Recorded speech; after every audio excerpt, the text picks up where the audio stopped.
You're watching Boulder Talk Radio for the 19th of February 2021, where we ask the hard question: if Elastigirl is made of rubber, did she willfully make her ass that big? Tune in to find out more.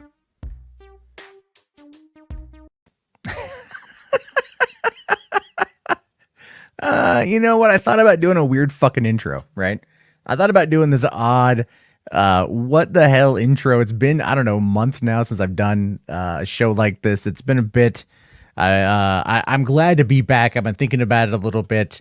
Probably going to be bringing this thing back a whole lot more. And the reason why is because I just miss you guys too much. I miss the conversation. I do call-ins over on Hollywood After Dark, which is a lot of fun. But that's only movie-related content, and that's fine. But there's times where you just want to fucking talk to people about other shit, right? Like whether or not Elastigirl makes her ass that fat. And if that's something that Robert Parr, a.k.a. Mr. Incredible, is straight up into. Now, I know the subject of their sex life has been on people's minds since 2004. I'm fully aware that Rule 34 exists in this particular regard. I get it. You know, I'm no prude. I understand that people like to get down and get a little crazy with one another, especially when it comes to the process of procreation, when you want to just clap them cheeks together in order to, in order to, procreate the species. You gotta clap them cheeks and whatnot, right? Anyway, that was just something I wanted to bring up for the intro. Anyone catching this on the replay is going to be like, what the ever-loving Christ? Matt, are you high? Have you been smoking that marijuana? Are you not out there having a good time? I'm having a great time. Tonight's been a pretty good night for me. Got home doing deliveries a little bit early. Made some seriously good fucking money. I'm really happy with that. People and their alcohol, man, I swear to God. If you can get it to where you are delivering people's booze, they tip very well. And I like that quite a bit because God damn it, I like money. And for no other reason than I just like to survive. That's really what it boils down to, is I just like to survive. And that's what it is. Anyway, let us open up the lines. I'm just going to see what you guys are up to here real quick. All right, I just dropped the link in the video description.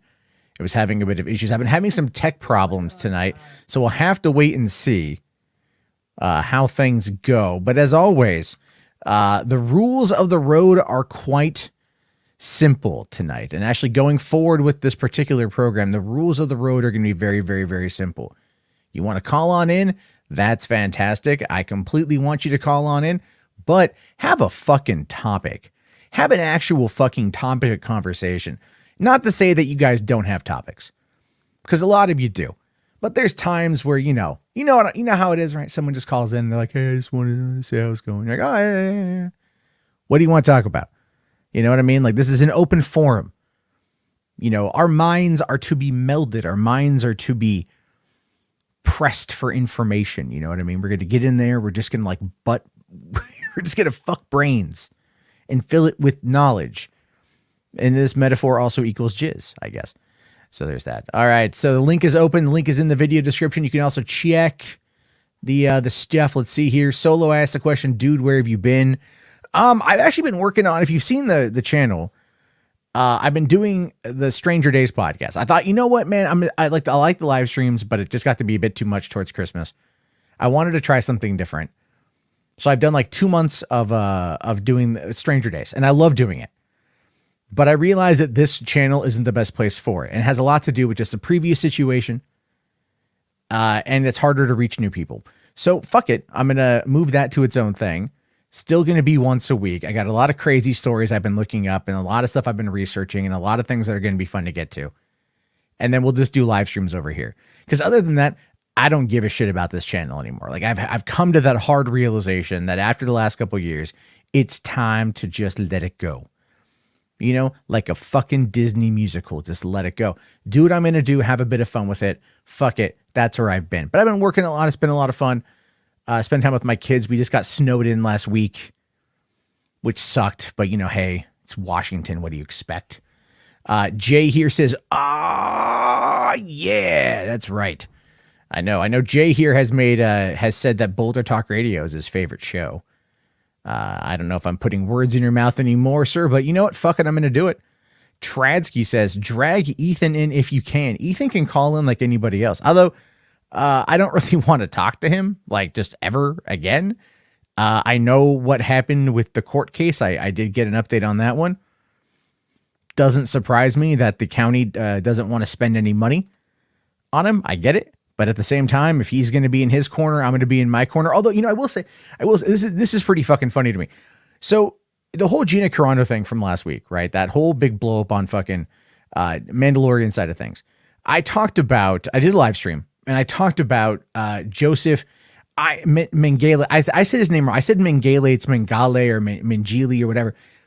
I'm not a fucking German speaker. You know what I mean? Like, sprechen Sie Deutsch is not my first language. What do I know how to say in German? Like the only real slogan in German is one I just cobbled together from loose words, and it's "Ich habe eine Wurst Bratwurst," which roughly translated simply says, "I have a fat bratwurst." Yes. Now I have used that line, a pickup line once. I'm not kidding. I did this once when I was 19. I was at the Santa Monica Pier at a McDonald's. I was in LA for E3. My friend and I went to Santa Monica Pier to go and hang out. He wanted to smoke a bowl behind the police station because, 19-year-old things, if there was a Tumblr back then. There's these cute girls at the McDonald's. These cute girls at the fucking McDonald's that were German. And they're speaking German, eins, zwei, all that kind of shit. And I went up to them and I cobbled together this line, this fragmented sentence from what I remember from like taking German in high school.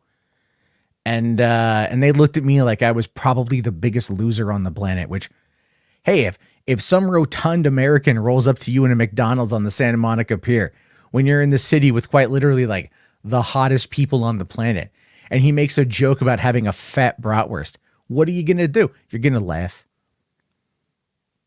You're going to undermine his confidence. You're going to make him feel like a fat piece of shit. Anyway, I thought it was fucking funny. I thought it was great. All right. Let's see here. Me Peth. $1. Thank you very much for the $1. Says, man, I'm too drunk to be on YouTube.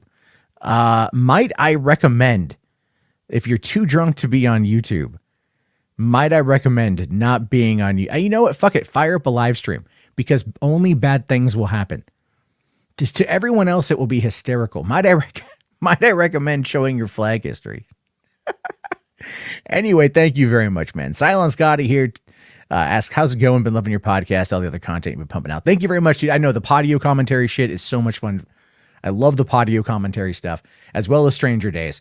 I'm working on a story right now. I'm trying to get more info on it right now. Like the information is kind of light, but it's like, what am I looking at here? Like a groom got revenge on his fiance at their wedding because like he caught her cheating on him. Right. But like he put a security camera like in their house and caught her fucking like his friend or something. So I'm just trying to get more information on it, like more than just one source. Because the source is like Everyday Panda, which you never really fucking know how much of this is real. I mean, there's I'm looking at a photo right now of what appears to be two Chinese people. I can't quite tell their gender denominations because it's a blurry image. But they on a bed, they boning. So that's a story that's kind of funny to me. I like the kind of shit. Let's see. Ryan here says, drink some water, me, but no, don't drink water. Drink more fucking booze. And he says, hello, thanks. I love Boulder Talk. Yeah, me too. I've missed it, to be honest with you. But anyway, my good friend, Animancer, what's up, buddy? Hey, not much. I just finished doing a stream of my own fucking call-in show, actually. And yeah, you know what? I was listening to that as I was out bringing people their booze and their food, and I was like, I'm gonna go home and I'm gonna fucking talk. Yeah, well, I mean, it's fun to do these, especially like you haven't done this in a long time, so a couple. Yeah. I think like I did it like last month. I think I might have done one last month, real quick, right around when it was like the inauguration and whatnot. Because I was all like, I'm gonna go political, man. Like, I'm just gonna go fucking political. And then I'm like, God, politics fucking like is boring now. It's incredibly draining too to talk about it because it's the same old conversations being dredged up all over and over again. Like that's what the Trump presidency was in a nutshell, the same conversations being rehashed constantly. We're finally starting to see an end to that. Yeah. Well, I mean, and again, now it's like, I'm looking at like the Biden administration, right? And I'm going like, you know what? I actually haven't thought about like who's the Secretary of Education. I don't even know if they have confirmed a nominee for the Secretary of Education. Like I think Merrick Garland is the Attorney General. Like I think that is what he wants, or that could be. I don't even know. Like I've literally just taken this like last month off. You know what I mean? I'm like, finally, I can sit back and just go, fuck it. Like, but now we got this Ted Cruz situation where he's just like destroying his entire credibility in the state, because that's a real Marie Antoinette let them eat cake moment. Yeah, one of the most transparent forms of fucking, capitalism gone wrong, I think, that we've seen in a long time. And he tried his best to play it up like, no, the entire time I felt bad about it, and I wanted to be in Texas the whole time. Bullshit, we all know it was happening. Like, don't try to even fucking save face. At that point, just come out and fucking admit to it, and at least I'd have some shrivel of respect for you. But no, he has to be a politician, which means he bullshits his way out of it at any means necessary. That cracked me up, yeah, because it's all like, as soon as I got on that plane, I started to have second thoughts. Like, shut the fuck up, Ted. The only thing that you were thinking about was fucking Cancun at that point. Yeah, well, he was like, because his wife was all, hey, let's go to Cancun, because it's freezing in the house and the girls want to go somewhere. And did you read those text messages that came out? No, I didn't. Did you hear about the text messages that came out? Yeah, I did hear about it. Yeah, that to me is amazing. I love it. You know why I love it? Why? Because the inner circle, the Cruz family inner circle, hates them so much that they ratted them out. Because at first it was like Ted's like, well, I just wanted to be a good daddy for my children. I had to go down there with my daughters in order to chaperone them to Cancun, right? Like how old are the Cruz daughters? I don't even know how old. I have no idea, but how much of a fucking Weasley piece of shit do you have to be to get ratted out by your own family? No. Check this out. He's got a fucking 12-year-old daughter and a 10-year-old daughter. And he's like, well, the way he made it sound was I had to escort them to Mexico and then leave them in Mexico.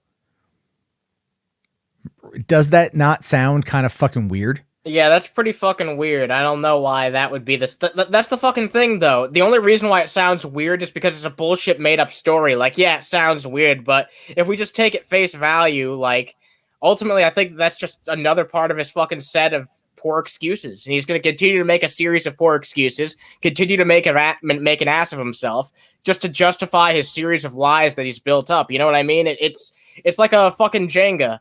It's like fucking Jenga, It's just all gonna fucking collapse on him eventually. He's built up this pile of bullshit, and it's all clearly lies to anyone who has a brain. Some right-wing evangelist might fucking fall for it, right? But otherwise, I don't think anyone's gonna fall for that shit. I just find it to be really fucking hysterical that, you've got this situation where he could just come out and go, yeah, we just wanted to get away for the week. Like, it was just bad timing, like, my bad.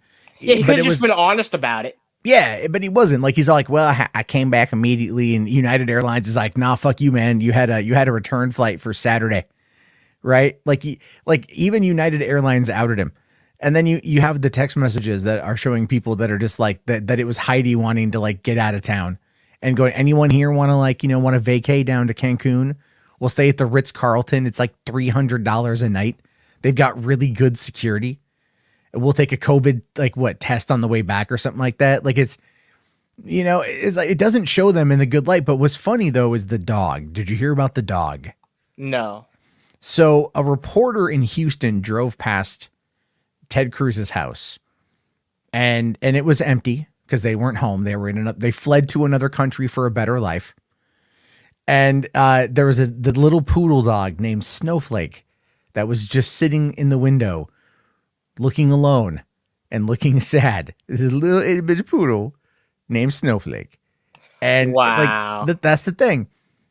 That's the thing, man. You can say whatever you want as a politician. You know, you can say whatever it is you want about other people. People often do. They say the worst things imaginable. And in many situations, people just let it go. People just let it sit. You fuck with an animal? Exactly. And then I don't even the most like diehard Republican and the most like Antifa leftists will be like, are we friends over? Did we just become best friends hating Ted Cruz? Yes. We sure did. You know, exactly. And like that's what it is. And it's like that shit's going to be used against you. Like, imagine the Lincoln, if the Lincoln Project still exists in 2024 when he's up for re-election, if they were to go like, this is Snowflake. Snowflake was left alone while Ted Cruz and his family fled Texas during an Arctic outbreak. Snowflake represents Texans. Ted Cruz does not. Paid for by the Lincoln Project. Like, you know, it's going to be something along those lines. Something really ridiculous, something really stupid. But they're going to use Snowflake as a way to get around it. And it's going to be fucking hysterical because they're going to use his dog as ammunition. And yeah, it's absolutely fucking ridiculous that's even the case. Like the dog should be the first fucking thing that it's like, if you're going to go out of town, it's as simple as finding a fucking dog sitter. Like, you've got money. You can't even no? Apparently, the truth of the matter is they apparently had a dog, or they had a guard. There was a security guard at the house. Okay. So like there was a security guard at the house, and so it was watching, because if you're a politician, you've probably got to have somebody watching your house. That's true. Especially someone like Ted Cruz, who's like pretty well known. I can see that. Yeah. Yeah. So you're like, all right, I get it. But what cracked me up the most about it had everything to do with the fact that still, like, they left the dog, and just that image of the dog called Snowflake is just fucking hysterical to me. Yeah. It says 1,000 words, doesn't it? Like, well, it just goes to show you that, I mean, like, who wouldn't name a little, they have a 12-year-old and a 10-year-old. It's the kind of name that a child would name a dog, like, well, girls, you had a good year and you get a puppy. What you want to call it? Snowflake. Oh, okay. Got to make fun of them liberals. It's like, no, you're melting. I know. That's funny. That's a little bit ironic. You're melting, Ted. You're melting, Ted. Go with Ted's such a chump. Wait a minute. Hold on. Is this Dillahunt, whatever No, we're just talking about fucking Ted Cruz being a dipshit. If you got a better topic, bring it up, man. Jesus Christ. It's like not that fucking difficult. This is just, we're talking about things. If you have a better topic, present a better topic. Yeah, or call in better. Yeah, like this. Yeah, right. Like you're like, you just talk about Ted Cruz because you run out of Trump content. No, I can understand bitching about, like, if someone's doing like a topical podcast with like a set format or something like that. It's like, can you talk about something else? But here it's literally on you. Like, you can bring the topics and we'll talk about it. You can even come on here yourself and have a conversation with us. Pretty much. It's kind of open format on that front. I like to keep it loose. I don't want to structure it or have anything be too rigid, because then I get bored with it, Yeah, it's too much work to put into something like this. You just should be able to fire it up, Yeah. That tickled you for some reason. Well, no, it's just like the concept of like, this is too much work. Like fucking talking, like it's too much work to look to see what's going on and like come up with a set list of topics. It's just too much work. I mean, like for my call-in show, I do that much, but like I don't do much more. Like when I do my proper podcast, I actually like put a lot more thought into what I'm researching and try and do something that's not like current events. Yeah. No, I hear you, man. Like I thought about that too. Like, because when I do these researching for some of these crazier stories that I come across, and like I'm like, oh, I could do something kind of like deep fat fried where I just have like more of a loose outline, like a loose, whatever with it, and then dive in. But I kind of like the idea of just scripting. I have a lot of fun just like hunkering in with the research and then trying to find ways to like craft a joke or two if it's at all possible. I feel like the Podio commentaries are good for that type of thing. Like, even though those are based on like mostly movies and TV shows and shit. Yeah, and I feel bad too because I just did the one today for what was it? Fucking the Planet of the Apes, which I thought turned out pretty good. But I realized that like the Wikipedia article, I was using it as a framework, But then I'm reading the article and I'm like, it literally just has like everything, and Everything you say, you mean? not everything I say, but like everything I need. Oh, okay. Like it has you can formulate a good timeline of events from it, and then looking at some of the ancillary stuff comes from like a production journal Sure. that you have to go purchase. Like when I did the Fifth Element video last week, I was gonna look into buying the book, the actual like the production journal book. Mm-hmm. It's going brand new, like $891 on Amazon. Are you fucking serious? No, I'm fucking serious. Oh my So it's God. like some of these older movies that have like production journals and shit, they will flat the fuck out. Just have like an insane amount of like, because if you don't get them right away, they become a collector's item. Yeah. So by the way, if you guys want to support the show, streamlabs.com/MattJarver Talks. Yeah. Hey, put a dent in that shit, Yeah. I'm not even like trying to make fucking money tonight, dude. I made, I did pretty good. I did pretty good delivery. I actually did a double order for booze tonight. Oh, that's nice, dude. Yeah. And it took me like 30 minutes and I made literally like $63. Yeah, like, I feel like this was a good night. I feel like this was a good night for you to fire this shit up too, because people on Saturday nights, they stay up all fucking night. So yeah, well, I mean, I can't be up like too much, like too late tonight because I got a family thing to do tomorrow that requires energy. That it's like picture taking with children is like the heart. It's just that's a wrangle right there. Yeah, I can imagine. I can only fucking imagine what that's like. I have a hard enough time taking care of my goddamn dogs. Yeah, that can be a fucking problem, man. Yeah, that could be a goddamn problem. Like it's certainly. Like well, I mean, like don't get me wrong. Like I love my kids and they're easy to take care of, but it's like when you have to like take them anywhere, like take both of them someplace public, and then it becomes like an act of Congress just to get them like organized and get them out the door. Yeah. So I mean, they're good kids. They're pretty well mannered, but it's like still, I'm sure it's gonna be a challenge for anyone. I mean, I'm like, give me coffee or inject it right into my veins. Give me some of that cocaine. I'll be good. But we do have a couple people that are here. If you want to, we'll bring on John. John, what's up? Hey, Matt. How you doing? I'm doing all right, man. How you been? Pretty good. I started college like a month ago. Nice. What are you studying? Physics. Well, sometime I'll get to the physics. Right now, it's all the courses. Are you after the co-eds right now, John?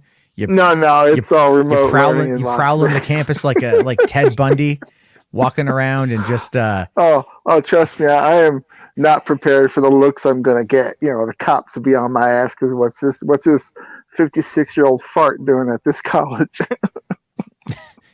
You're like, not rape. I mean, it's been 38 years since since high school, and it's just a nightmare. I mean, everything's different, So good on you for wanting to better yourself and get a better education, though.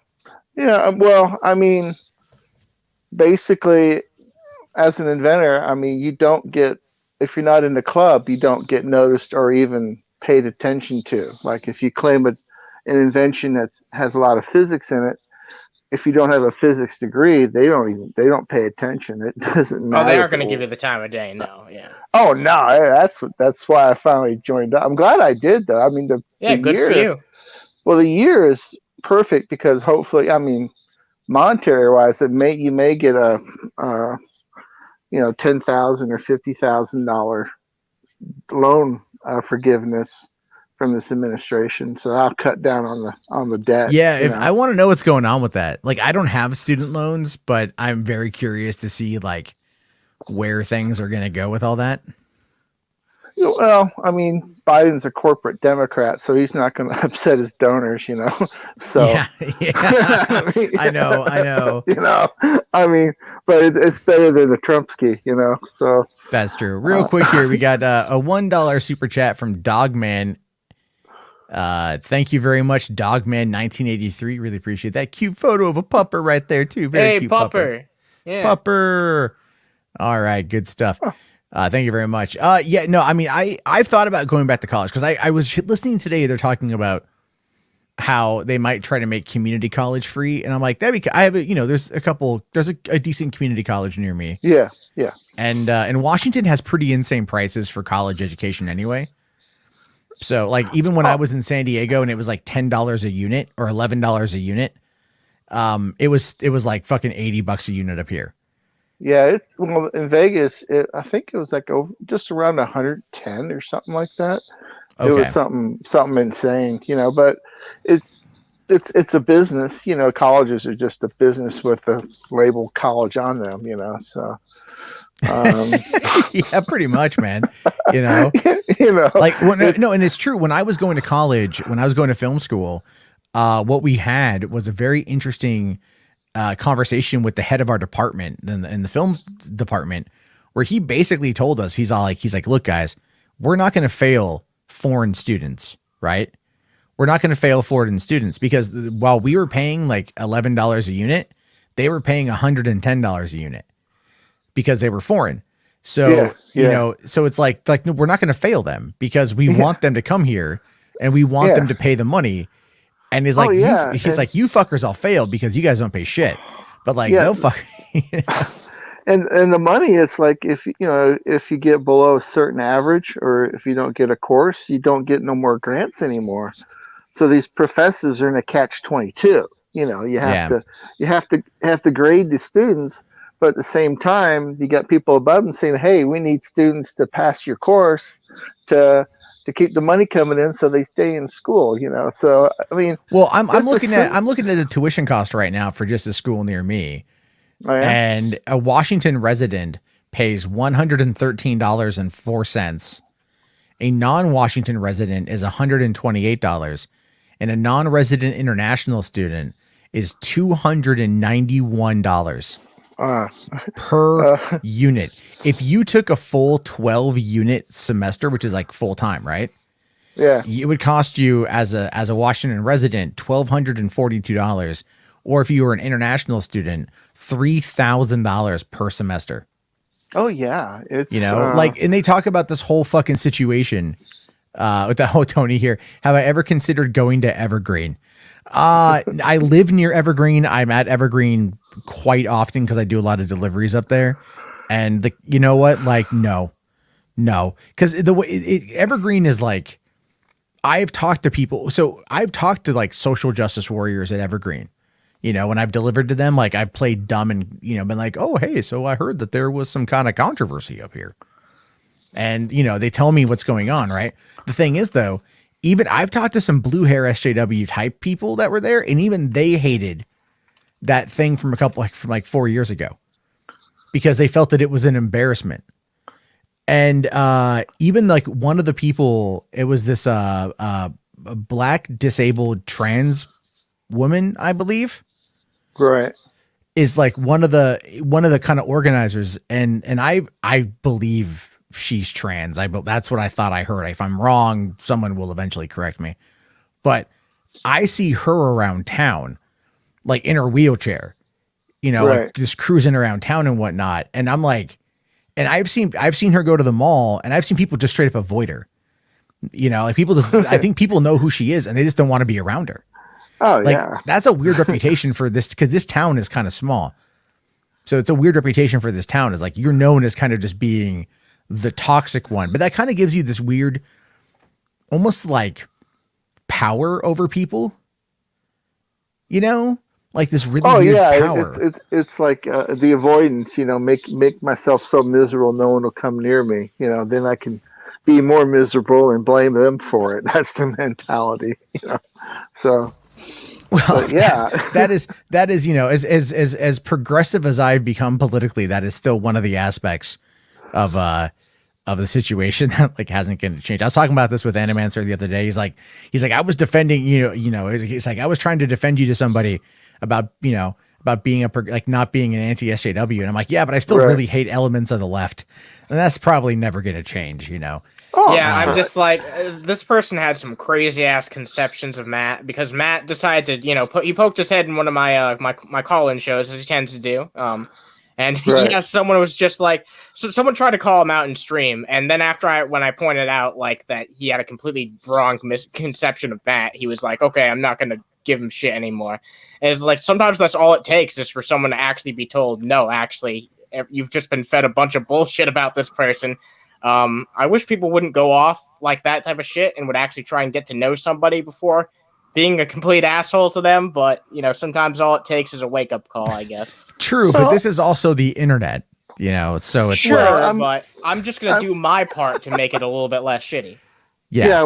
Well, I'm taking a communication. Well, the English class is called an argument class. It's all about how to argue, and it's just like trying to refigure out what they're talking about, because there's certain things in the book they don't teach that are fundamental. My opinion is fundamental. It's like miserable people want miserable company, even though people say miserable people want company. It's not. It's miserable company, and they'll go out of their way to try to make you miserable. And that's just it's the weirdness, but I don't think it's false. I think it's one of the laws of human nature. That's I don't know, put it the dark side, I guess you can call it. Well, I mean, humanity is full of assholes, right? Oh yeah. So like humanity's just full of assholes.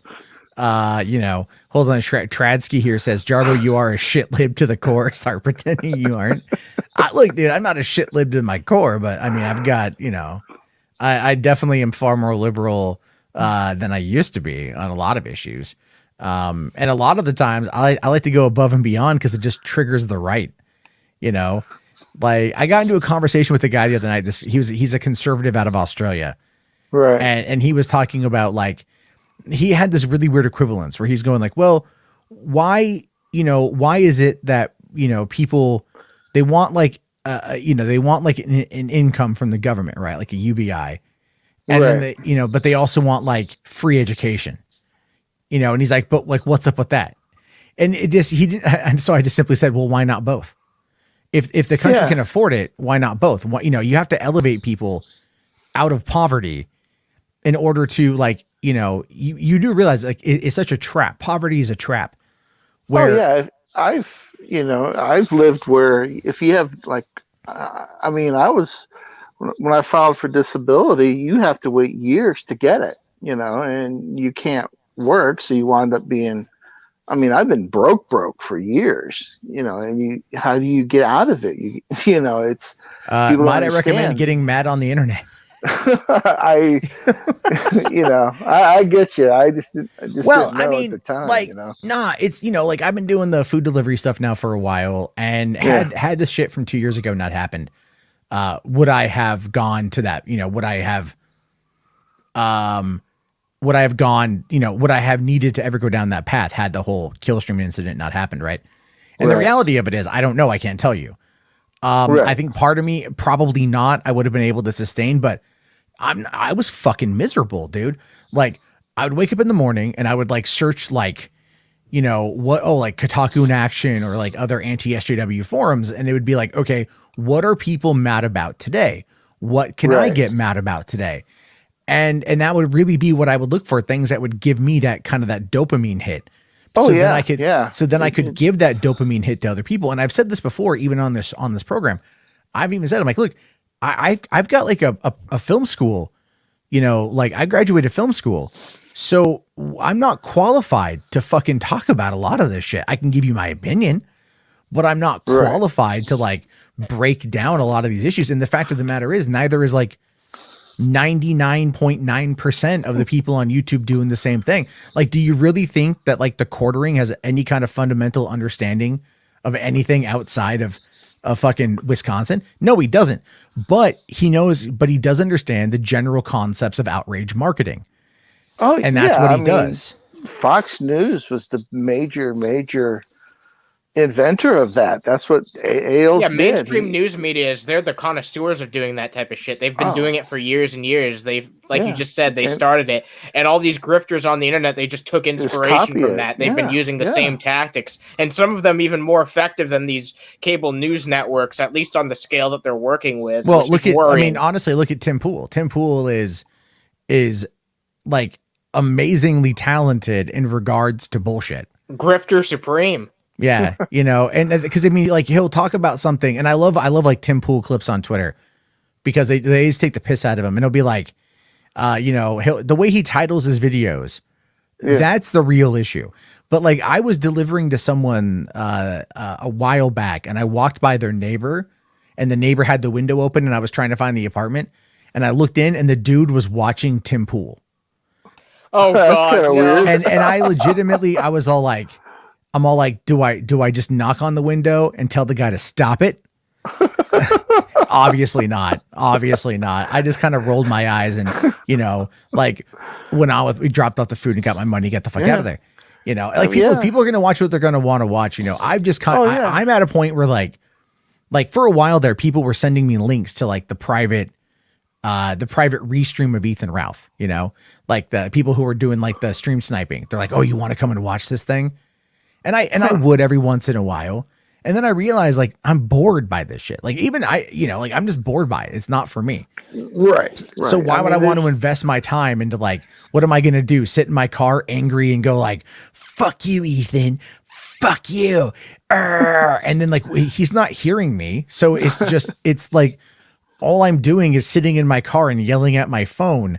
I mean, hypothetically, if all someone has to their life is e-drama, it's going to drive them insane quickly. And we've seen it with people like him who end up like getting so engrossed in it that there's eventually burnout. And if there's not burnout, they end up having some huge controversy that just completely blows up in their face. Because when you ride on nothing but it's always about the escalation of it. It escalates and escalates. Hold on real quick. We got H Bart's $105 super chat. Thank you very much, sir. Says, hey Matt, great stream. Kermit the Frog for President 2024. But we gotta say it right.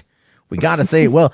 It's Kermit the Frog for President 2024. It's I kind of lost it at the end there. That was a great Jordan Peterson impression. That was thank you. It's really about having a lobster in my throat and having an all meat diet. It's a fantastic way. It's a fantastic way to learn how to survive. But no, I would love Kermit the Frog for president because I think it'd probably be the most entertaining thing ever. Let's see here. Music Man, that Ethan is who I was talking about. If you're thinking of another Ethan, I don't know. There's like a couple Ethans out there. There's like Ethan Klein, Ethan Van Sciver, Chong, or whatever the fuck that guy is. Apparently Ian Miles Chong sent me a friend request. He sent me a friend request on Facebook. Right? Because like we used to follow each other, but then I kept getting caught in all these blockchains. And I'm like, I know it's from Ethan or from Ian. Like I know it's from Ian, so I just unfollowed him. I'm just so tired of getting blocked by people. I don't know. I'm like, I just want to read Twitter, and you fuckers make me like have to like go to an incognito window to read shit. Well, I'm still waiting to get unblocked. My Twitter usage has dropped when Trump finally got banned. It's like, okay, what do I respond to now? So used to enjoying all those reply whores, all of those reply whores. Like I've watched them spread, right? Like I've watched them spread. And that was the thing too. Like when Twitter took down Trump, my first thought wasn't like, oh dang, they took out Trump. My first thought was like, what the fuck are the Krasensteins gonna do? Like, what about like Brooklyn's dad or whatever the fuck that guy's name is, or the people that sit there and they just like, they wait for Trump to tweet so they can sit there and like have the first reply. And so they get a lot of likes and a lot of retweets and they get a lot of followers and they get that fucking EP and clout, right? And then they, and then it's like, now that your source of, your source of sustenance is gone, what are you going to do? So now they're going after Lauren Boebert. Which is fine with me. I'm like an ultimate failure on Twitter because I got like 2 followers. Well, you're not doing it right. You're not following the trends and then talking about that. So if we were going to talk about the trends, apparently for right now in the United States, Mr. Beast is trending. I don't know why. you know, Mr. He makes GTA videos or something. I don't know. I mean, Mr. Beast he seems like a very, very, very nice guy. Oh no, he says in 24 hours, I'm going to give one random person that retweets this tweet $10,000 in Bitcoin. Yep, gonna experiment with this instead of cash. Yeah. Make sure you follow me so I can DM you. Well, you know what? Bitcoin. I'm gonna, you know what? Fuck it. I'm gonna follow him and I'm gonna retweet him. And then when I don't win tomorrow, I'm gonna forget. What if you do win tomorrow? If I win $10,000 in fucking Bitcoin, that would be amazing because it would be a hold'll. You know what I mean? It would be, I would hold on for dear life and then wait for it to go pretty high. And then after that, you know what, cash out and I don't know, like fucking take a, I don't know. Bitcoin seems to consistently go up, like, you know. Well, I would put it all in Ripple. I'd put it all in Ripple. You know, I mean, to be honest, well, the Bitcoin stuff, what a lot of it is motivated by the Chinese market trying to get their wealth out of China, and they'll do many means. If they want to, you know, the Matt Needs Money Foundation is always accepting. Yeah. Oh yeah. And Streamlabs.com for Look, here's the thing, man. If China wants to like donate money, I would go into PUBG lobbies. And I would, as an American, in my most American voice ever, just go, China, #1. China, #1. Did you hear? Did you hear? Did you hear? China, #1. And then I would totally fucking do that shit because, you know what? Actually, it's funny. Trasky here says you should have bought Bitcoin at 200. You know, I was a couple years ago. I was gifted Bitcoin, some part of a Bitcoin. From a viewer, and when it shot up originally to a couple $1,000s, right? And I sold it thinking like, oh, is this going to crash and burn? I'm just going to buy something. So I bought a couple things, and then it shoots to 40,000. I'm like, if I would have fucking held on for 2 years, you know? Yeah. No, 3 years. If I would have held on for 3 fucking years, then I would have, you know, I would be sitting pretty right now. And I didn't, but I've got a lot of Ripple. You know what I mean? I'm fucking. Hey, good luck, man. I'm holding out on Ripple. No, I don't even give a shit about Ripple. It's really unregulated stock. That's what it is. You know that, and that's an interesting way to look at it. Yeah. Oh yeah, it's completely unregulated. Oh, I mean, game stonks, right? Yeah, we got. I saw Bitcoin when it was like 25 cents per. I'm like, how can they make it a coin? That's, you know, the literalist in me was like, I couldn't understand how they could make it into a coin. But if I thought it was a stock, then I would have bought into it just because it's a penny stock, you know. And that's I wouldn't want to be the person that does it myself, but I'd like to see like a well put together video, like explaining how exactly like the cryptocurrency process like came to be and began. Like, I know there's probably some shit I could find on YouTube, but I want to see it from like. I don't want to see it from like a talking head who gets like 1 billion fucking views. Like, I want to see it from like a real person. So. I would say talk to if you know who Sofane is from Poisoning the Well. Like, really? He knows a lot about Bitcoin. Yeah. We're meeting on Twitter. I'll ask him about it. I mean, the basic Bitcoin is bird flu gets it, man. XRP baby. Okay. Sorry. Well, they encrypt the stream, then they add it to another stream, and they keep adding and tuning it to it makes a block. So the theory is you can't break apart the block because it's all encrypted together in a string. Yeah. You're speaking Espanol right now. There was like, I mean, like, look, to be fair, like, you know, a decentralized video platform, like the thing that DLive does well, and I'll give DLive credit here, is that, they're using lemons as like their crypto, but they're moving over to like, what is it? Whatever BitTorrent uses, I forget the name of like their crypto. But I mean, all things considered, if there's money to back it up, then why not? I mean, that's the thing with YouTube. Like, YouTube goes like, oh, you know, we got like super chats and all this shit, but they take their 30%, which is like just ridiculous. But what they need to do is they need to steal the, you know, I say this openly, they need to steal this from Twitch with having the bits. Yes. Because the bits would be like, oh, here's 10 cents here, 10 cents there, but it just adds up over time. And a lot of people can buy in on that shit. And I think that's like the best way they would be able to go about it. But like they want to push like the channel membership stuff, which again they take 30% out of channel memberships, which is just like, are you fucking kidding me? Redonkulous. Yeah. It's crazy shit. So it's like, but honestly, YouTube is going to probably Google, I would assume in the next couple of years, if PayPal is accepting Bitcoin, Google is going to start accepting Bitcoin. And I wouldn't be surprised. I think so. Yeah. I think eventually you're not going to be able to get away from crypto because like, look, if Fallout games have taught us anything, it's that you can literally make a currency out of bottle caps. Oh, right? Yeah. So it's like it's literally all about just assigning value to one particular item. Well, it's if they believe it's valuable, people start buying into it. That makes it valuable, then it becomes a catch-22. Well, they're making it valuable. I'll buy into it because it's valuable. Tradsky here says Bitcoin is old news. DeFi is where the next big move will be. Get in early. What the fuck is DeFi? I have no idea. I've never heard of this shit here. Before. I don't know. I tried a couple years ago, like understanding crypto, and I'm like, I'm a boomer. So Stellar has been pretty good to me. Got in at 11 cents Canadian. Now it's at 64 cents Canadian. It's not bad. It's not bad. Cosmic here says it's more than 30%. He's referring to YouTube. Yes, actually, it is more than 30% that they take out on super chats because if someone is watching through an iPad or an iPhone, and they buy a super chat through there, Apple takes its 30%.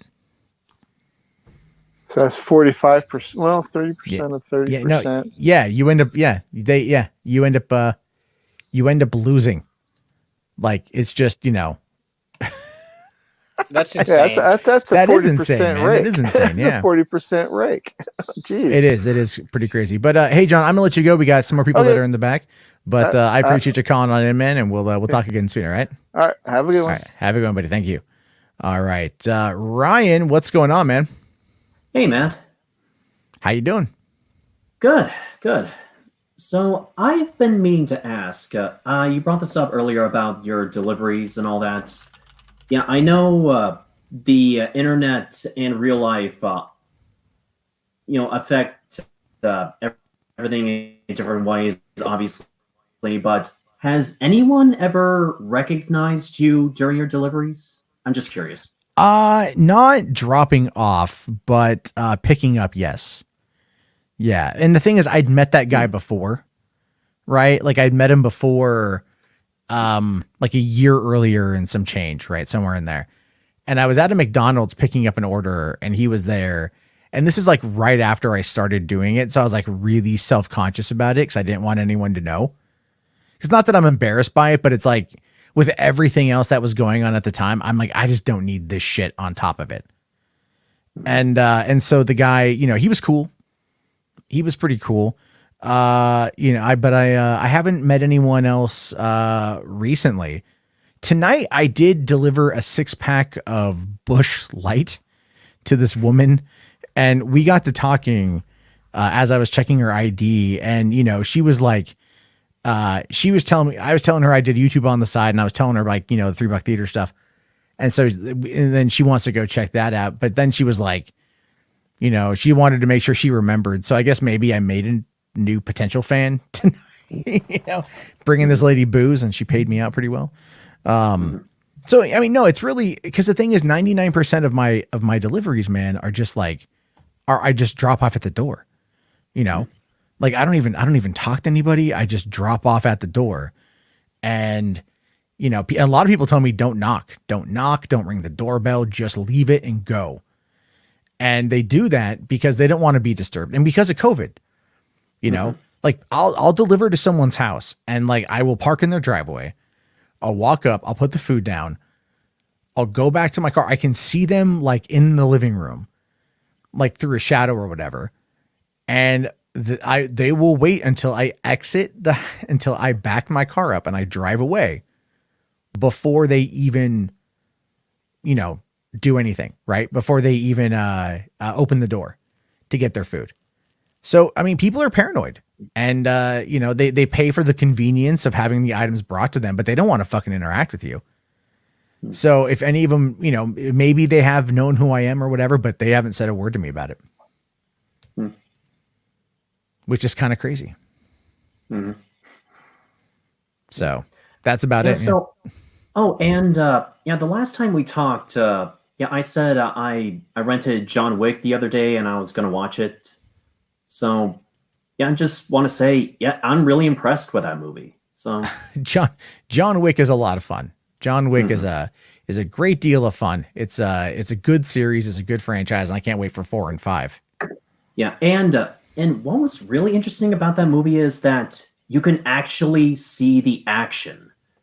You know, instead of the just the shaky cam and all the other times where you can't see where the punches are landing or whatever. With this, the camera is holding steady while all the actors are doing their thing. So I thought that was very refreshing and very well done. So Nice. Yeah, no, it's the thing is the guys who directed that first one at least came from a stunt crew. Chad Stileski and God, what's his name? David Leitch, right? Or Leach, whatever. They came from being stunt guys. In fact, they were stunt guys on Captain America Civil War. hmm.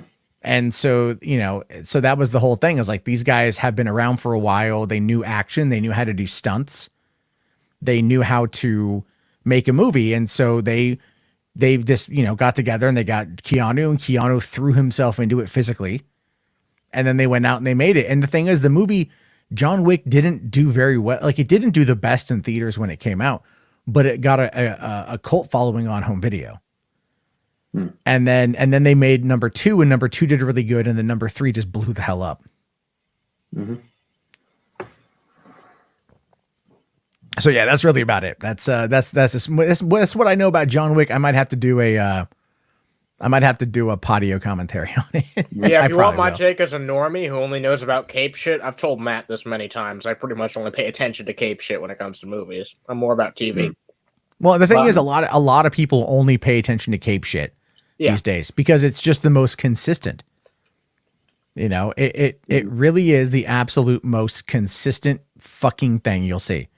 Yeah. Because otherwise, it's like, other than that, man, you know how many movies you hear about, like, that are coming out that you just don't give a shit about because, like, they don't put any money behind it, and they don't put any money in actually marketing these things anymore. It's pretty fucking sad when you think about it. Well, I mean, like, I got an email a while back. It was about a movie called Skyman. It was kind of a pseudo, like, mock documentary sort of thing, and it was from the director. Or one of the co-directors of the original Blair Witch Project. And I'm like, oh, cool. And so, like, I didn't get around to actually watching it, which is my bad.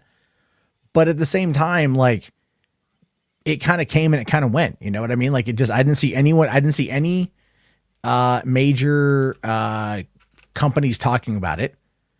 Let's see here. I can watch Skyman right now on Amazon Prime Video, which I probably will do.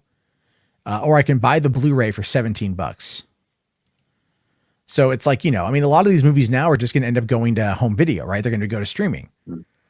But then you also have to, like, figure out how are you going to be able to, at some point in time, get the fucking people to watch it, Like, because Daniel Myrick was the director, producer, writer, okay? And he's on Twitter. I follow him on Twitter. This is a guy who fucking he co-created the Blair Witch Project, a $27,000 feature film that grossed $185 million worldwide. That's a lot of fucking money. Yeah, a lot. That's a lot of fucking money. And then they did Blair Witch. Yeah, very profitable. Hasn't been able to capture lightning in a bottle twice. Obviously, this kind of things are going to happen. But you figure a guy like this, he's got a movie, it gets released, right? He would be wanting to talk with fucking anybody. Doesn't want to talk to people. I have messaged him repeatedly on Twitter, gotten zero response. So I've backed off. Okay, fine. I've made my requests. He doesn't want to. Cool beans. But the guys who directed, the brother duo who directed Fat Man, which, if you guys haven't seen Fat Man was really good. That Mel Gibson Santa Claus movie from last year. Mm-hmm. They will literally go on anyone's show and talk to them if they get asked to. I made a video review, and one of the directors saw it and he liked it, and he followed me on Twitter, and we followed each other, and we chit chat occasionally. I'm actually probably going to interview him for a future episode of Podio Commentary to get some background information. That would be really awesome. Right. Like, That yeah, would I don't know if that's going to end up in like, that might be ancillary audio or whatever that pops up, but it's like, you know what I mean? Like they talk to people about getting the word out for their fucking movie, and like, that's part of the problem is like a lot of these people who are in the system, they expect like the PR companies to put it all together and to be the ones that put it out there. Like Netflix will pump and dump everything they've got. And I'm not a big fan of that, to be honest with you. I wish there was more fanfare.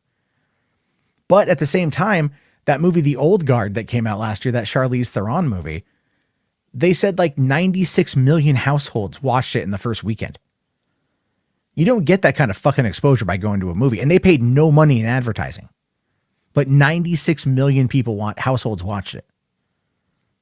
So it's like, it's a success for Netflix because their model works. But you would like to think that to the average person out there, finding a way to have those kind of conversations would be good. They don't do it though, because it's like, what's the point if they don't have to do any marketing whatsoever to get these movies in front of all these people? Mm-hmm. Yeah, and I'm wondering. I know that that when it comes to marketing and there are different people doing trailers for said movies. So this may sound like a stupid question, but do you think that the film's director should also direct the trailer? That's a very good question. You know what? I would like to see the filmmaker have more input in the trailer, but I also know, like, when I did my movie, I had my editor make the trailer. Because the thing is, the editor will understand like how to put it together. I'm not an editor. Sense. So it's like for hitting the right beats and putting the right music in and hitting that, I would not be able to do that on my own. I would fuck it up. It'd be terrible. Or I would be so self-conscious about it that it would just be bad. And that was the whole thing. So it's like, in that regard, I had her make it, and I thought I liked the trailer. And I don't know if Cylon Scotty is here. I know he watched it. He liked it. And, that was very kind of him to watch it. So you gotta I think it's okay if like the trailer is made by whomever, provided it's just, it can convey the right feeling. Sometimes you're too close to something to like see it from that perspective, which is why it goes to an outside source. Filmmaking is a collaborative process. A lot of people tend to forget that, especially with how we lionize certain celebrities. So, a Cosmic Yogi here says too many things are shown in the trailer. Yeah. You know why that is? Because people have been studies have proven that people like to have shit spoiled.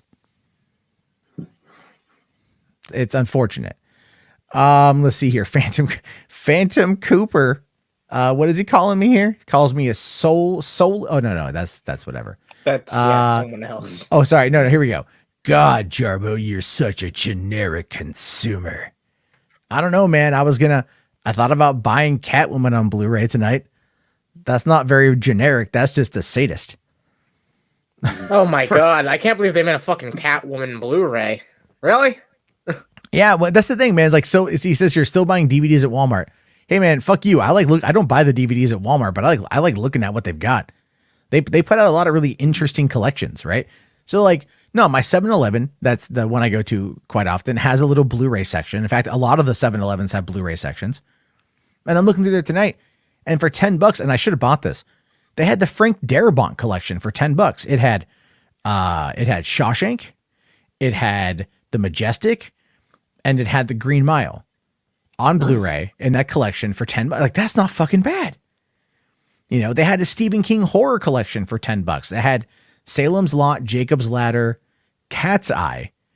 Fucking Cat's Eye. I don't think Jacob's Ladder was Stephen King. I thought Jacob's Ladder was Stephen King. I'm pretty sure it was. Maybe I'm wrong here. Let's take a look here. Okay, Stephen King horror pack Blu-ray. Because it's let's see here. King of Horror. Is it the King of Horror? No, here we go. Oh, sorry. The Shining, Salem's Lot, Cat's Eye, and It. Right. So, I mean, okay. So on Blu-ray right now, this King of Horror collection on Amazon is $28, right? Down from $40. This motherfucker is on Blu-ray at my 7-Eleven for $10. That's not a bad fucking deal. Because you get Stephen King's It, the miniseries, which I love. I don't know about you guys. I love the miniseries. I think it's pretty good. Yeah, it's like the first half of it's like it's total like 1990s, made for TV cheese and shit, but it works still and had a great cast. The Shining is amazing, although I did just recently pick that up in 4K, which looks awesome. Salem's Lot's a good one, and Cat's Eye is really good. Yeah, in fact, sorry. No, I'm just saying, I'm saying if you're gonna like fucking come at me for like fucking looking up, movies and shit. I like collections. I like to find movies on Blu-ray that you may not find in certain places. I like to find cool little undiscovered gems. It's not blanket corporate consumerism. I have an actual love of the medium, and I think that's kind of the funniest thing about it when all these people are just like, oh, he likes cape shit, fucking Hollywood fucking movies. Like, fuck yeah, dude. Do you know what goes into making those movies? Like, fuck yeah. Like The Mandalorian. Have you seen the technology in The Mandalorian? That show is fucking dynamite for the technology. It is so mind-bogglingly cool. Like, that's the kind of shit that gives me a chubby. Like that, I love filmmaking. Like, that's the whole thing. It's not just blind corporate consumerism about these products. It's literally because this is the shit that I've grown up loving my entire life. There's a vast, vast, vast difference in just consuming for the sake of consuming and trying to find things that speak to me on a level that I truly love, which is just like finding those little gems. Like, have any of you guys ever seen Texas Chainsaw Massacre, The Next Generation? Yeah, I have. Yeah. Right? Matthew McConaughey, Renee Zellweger in a fucking Texas Chainsaw Massacre movie. And it is dumb as shit, but I love it. Like, it's one of those movies that is so bad that it's just fucking fun. Like The Room, like, I'm just saying, man, this is the kind of shit. This is the kind of shit. See, Phantom here says, stop wasting space in your house with useless plastic. Man, I like collecting, like I like collecting shit. I mean, that's the thing. Like, I don't collect shit. It's not for me. But if people want to do that shit, then who the fuck cares? Like, it's cool to have cool shit around your room. Well, it's like he says, streaming and piracy are much more convenient. Yeah, I pay for Netflix, Amazon, Hulu, Disney Plus, HBO Max. Like, I pay for all the streaming services. And if you guys saw my download folder, but the thing is, I look for crazier things that may not fully exist in certain ways, right? Like, for example, one of my all-time favorite movies when I was a kid was this movie called Angus, it came out in 95. It's about a fat kid who ends up getting tricked into being the homecoming king. We can probably run parallels as to why I liked it. Being a teenager at the time. But the thing is, the movie came out on VHS. The DVD has never been released, but never been officially released. Warner Brothers was selling it through Amazon, like on a print on demand system. And it was a shitty DVD-R, or a DVD-R plus or whatever. So it was just a standard burned disc that they just slapped a label on, printed out a case and sent it to you. And even the resolution wasn't the greatest thing in the world on that thing, but fucking Stars got it and they up-resed it to 1080p, and so I was actually able to get a copy of it in 1080p from Stars, and I've watched it a bunch, and actually that allowed me to get what I needed, screenshots. I made a video about it, and I ended up talking to the director on Twitter. I showed him the video. He sent that video to the guy who played Angus in the movie, and that dude contacted me on my personal Facebook to say thank you. Like, that's really cool. That is It was fucking awesome, because I was just like, changing my kid, and I get this message, and it's like, who's Charlie Talbert? Like, I didn't even dawn on me. And he's like, hey, I just want to say thanks for the Angus video. And I was like, holy shit, it's you, And like, so we chit chatted for a couple minutes and whatnot, and then, went on our merry way. But it's like, people don't realize, like, when I say I love movies, that is not an understatement. That is not like, thing. That's a legitimate, true love of things.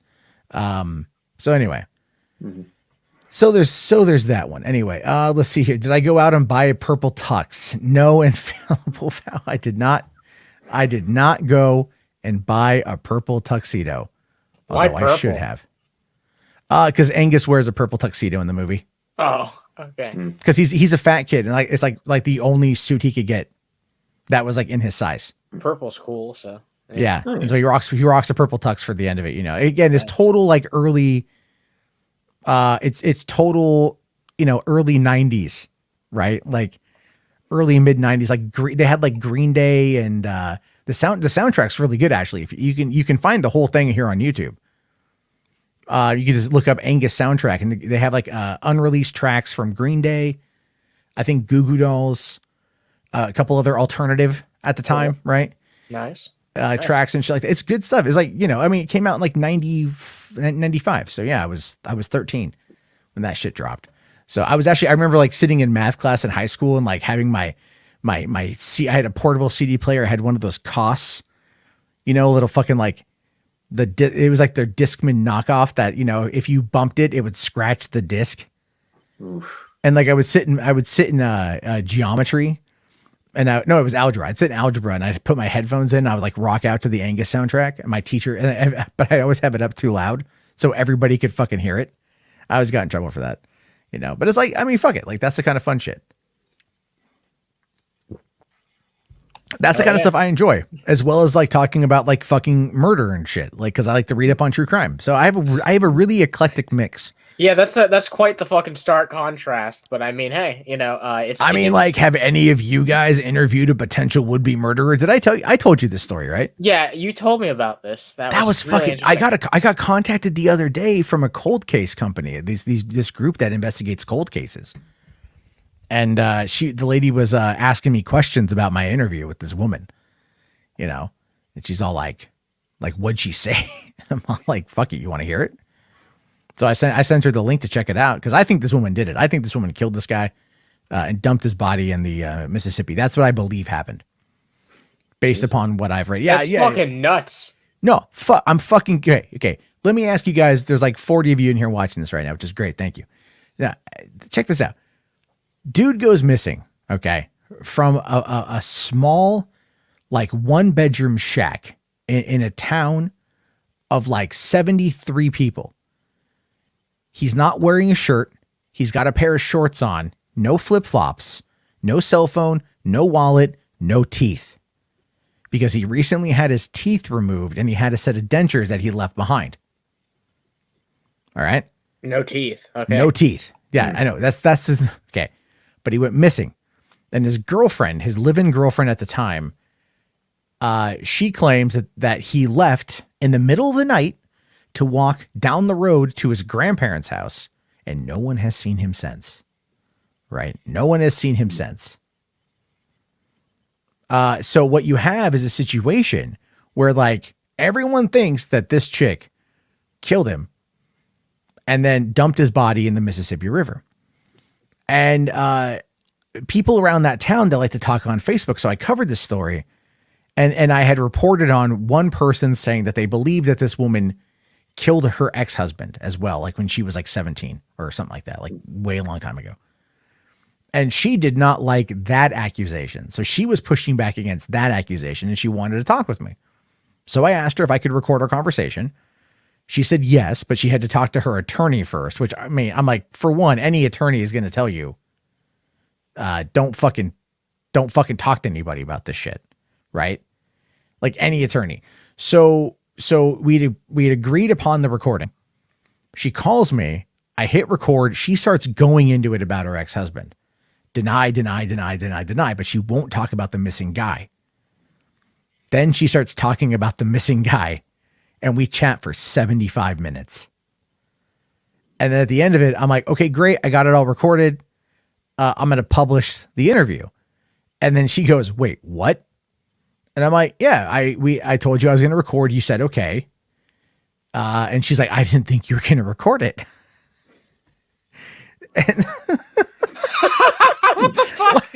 Like, because then I find out that, like, because I talked to the friend of the guy who's went missing, and she, like, we compared notes, and she's like, oh fuck no, this chick is lying like crazy. So the whole thing is crazy. I ended up bowing out of it because, like, it got weird. Everyone started turning on people. It was a really weird situation.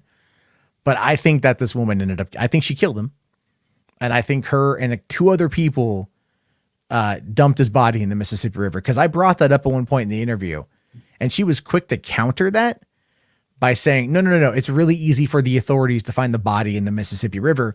And she cited a specific example of a case that she had, like, recently seen on TV, but she had it primed and ready to go in case that subject line came up, which was very fascinating to me. Yeah, that's very sus. So was the body discovered, or Nope, still no body. Oh. So, you know, so there's that. There's definitely that shit. You know, You know what I think? I think he's alive somewhere, chilling out with Jeffrey Epstein. Yeah, sure. On his on Little Saint John too. Yeah. It's otherwise known as Hart Island. If anyone knows that reference. But anyway, let's see here. All right. Phantom asks, what do I think of ethics in games journalism? I still care about ethics in games journalism. That never went away. You know, there we go. The plastic Patty here says, search to see if Matt is still a thing and caught him live. What a fall from grace. Whatever, dude. It's been a couple years. You know, you're here now, and that's all that matters. Patty. I could say the same thing about the British Empire. Yeah, well, you can say the same fucking thing about the Roman Empire. It took 200 fucking years to build, to fell in a fucking day, right? Yeah, I mean, like, what? Now they're just Cancel known for culture fucking came pizza. for the Romans. You know, like, fucking cancel culture went after fucking Caesar. Et tu, Brutus. Et tu. Hashtag et tu. Rome should be canceled, let's be honest. Well, yeah, Rome. I mean, Rome kind of canceled itself, to be honest with you. But it's, you know, and then of course in 73 AD, you know, Mount Vesuvius decided just to cancel Pompeii, right? And that was the first big cancellation. Yeah, well, I would argue that, like, if you read the Bible, there's, like, you know, slaughtering of firstborn and, like, locusts. There's a lot of cancel. The Bible cancels a lot of people. Yeah, that's true. You ever notice that? Like, the Bible really does. The Bible pushes cancel culture. Yeah, exactly. The Bible is just full of Karens. You know what? Really That's what it the boils actual down to. definition of cancel culture right there. Yeah, It's the Bible. yeah. Let's see here. Hold on. Kirano here says Ralph's mom had an accident and is having brain surgery, and Ralph is trying. Okay. Well, no, look, I wish no ill will against Ralph's mother. I don't like her son. I don't care what happens to her kid. I don't want her to be in any pain. So, I mean, I wish her a speedy recovery. Yeah, anyone who's dealing with that shit, I wish them a speedy fucking recovery. It's like, I'm not going to hate someone's family just because I dislike that person. It's in complete and utter fucking bullshit. And if you think that way, then you're fucking stupid. Here we go. Shidoko asks, was Jesus canceled in the worst way possible? Oh, jeez. Yeah, he took the hit for everybody else. He kind too. of did. Yeah. Jesus really was canceled. I mean, like, imagine that car, you know, it's like, imagine if you take that whole moment when you've got the Roman captain, right? And he's all like, who should I let free? This thief or Jesus el Cristo? You know, and then the woke mob, because they were, if you think about it, they were a woke mob, right? They were like really, they were woke. They were. True. And they're like, free the thief. Kill the Christ, you know? It's like, no, if you think it's kind of true, right? If you think about it, like, they were kind of the first Antifa. From a certain point of view. From a certain point of view.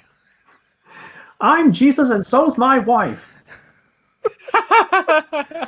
I'm just saying, you know, that it's fucking, like, you can look back at any of this shit, like, throughout, you know, history and be like, yeah, it's all, you know, what was it? The French Revolution, right? The revolutionaries canceled Marie Antoinette. Literally did it. Now that was justified. Yeah. But it makes you question, like, who's allowed to be the judge, the jury, and the executioner? Yeah. Right. And, it becomes these moral, ethical questions about, like, cancel culture and, like, the efficacy of it, I guess. Right. Oh, I wasn't expecting that to have turned this into an actual conversation, but Well, yeah, you know what? it's That's true. what happens on Boulder. You never know what's going to happen on Boulder Dog Radio. Never know. Let's see here. Hold on. Phantom here asked the question: what happened between you and Richard Review Tech? Are we still allies? Like, we're cool. Yeah. I have Allies. I mean, like, I haven't really talked to Rich like one-on-one in a while.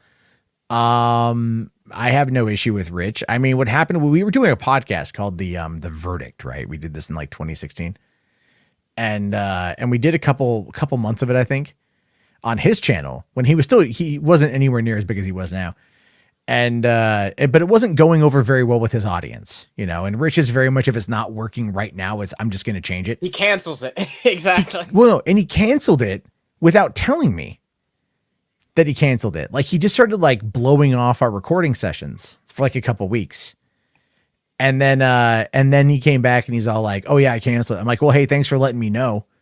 Yeah, thanks for giving me the verdict on the verdict 2 weeks fucking late, dude. And then what was funny was like his critics started attacking him for it. So he had to immediately try to like save face, right? Oh yeah. Yeah. So like he what it was is, you know, we were talking about like how much money I was owed for it because it was on his channel and whatnot. And in 2016, which was like the best year. So he just like cut me a check. I have no idea if it was even any bit remotely accurate, but he cut me a check. That's fair. I mean, That was fair. Yeah. That was, you know, and then, so like I got some money sent to me from him and whatnot. And that was about it. And then he's doing his thing right now. He's blowing up quite a bit. You know, he's got an editor, right? Yeah, he's doing pretty well for himself right now. Mm-hmm. So was it Hondo here says obese cheddar is owed 200 pesos. Yeah. I just realized what that was. Yeah, that's a throwback.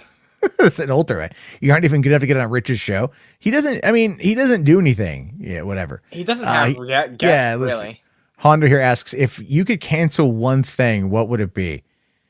If I could cancel one thing, it would that's a tough question because there's a lot that I think ultimately I'd like to cancel. Government institutions, social policies, people. It is what it is. I'm kidding. I don't know what I would cancel if I could cancel one thing. Probably like, yeah, I don't know. I wanted to make a joke, but it's really inappropriate, so I'm not going to. Oh god, I don't even want to know where you were going with that. It would totally be used against me later on, and the answer to that, I'm not going to do it. I don't know what I would cancel if I could cancel one thing. I'd have Boulder to think Talk about Radio, everybody. Yeah, I'd cancel this show. There we go. I would cancel this channel and finally put me out of my own goddamn misery. How about that? Oh god. One of these days. Yeah, one of these days I'm just going to delete this whole thing. So, Phantom here's like, do it. Yeah. Do it. Do it. Cancel Uber Eats. No, man, I fucking make money on there. Why would I cancel Uber Eats? Shit. Yeah, that's a revenue stream. What the fuck? You want me to cancel Uber Eats, man? Patreon.com/MadJarbo. There we go. Yeah, exactly. There you go. If you want me to do this more often, you can be a sponsor of the show. You can be a producer of Boulder Talk Radio. For the low price of, I don't know, however the fuck much else you want to pay, you can determine what 37 people listen to live at 12:37 in the morning. Yeah, and if you support us, it could even be 38 people. It could be potentially. It could be in the 3810s, which means also maybe 39 people. Tony here asks, will BTR ever get its own channel? Like, probably going forward, this is just going to be it. I'm moving Stranger Days over to its own platform because I want to be able to control it better and not worry about a lot of it right now. So I'd rather kind of just, move that to its own thing. And then you just like diversify sort of thing, because the audience that I built up on this channel originally, whoever the fuck is left at this point, most likely will just end up like they're into certain things. They're not into like the other stuff. And that's fine. I'm okay with that. I gave it a couple months, saw how it kind of play out. I still like doing it. I have a lot of fun doing it. There's a lot of crazy stories I want to talk about. Like the dude, the guy who runs, I was telling this to Animaster the other night, the guy who runs, co-founder of DHL Shipping was a billionaire. ended up fucking dying in a plane crash. And then and he was in like the South Pacific when he died. He had a mansion out there. And then like all of a sudden, all these people showed up claiming to be his illegitimate children. And they proved that he went on these sex escapades, these sex safari trips, where he would more or less target virgins and he would have sex with them. So he was a pedophile. The guy was a pedophile. And he fathered 4 individual children across a multitude of different islands. And they used their similar DNA in order to prove that they came from the same father, which is basically this guy. And they all got $50 million each. It's fucking nuts. It's that nuts. was a nuts story. Yeah. It's a nuts story, but it's like, that's the thing, right? Like, that's the fucking thing. It's a weird fucking thing.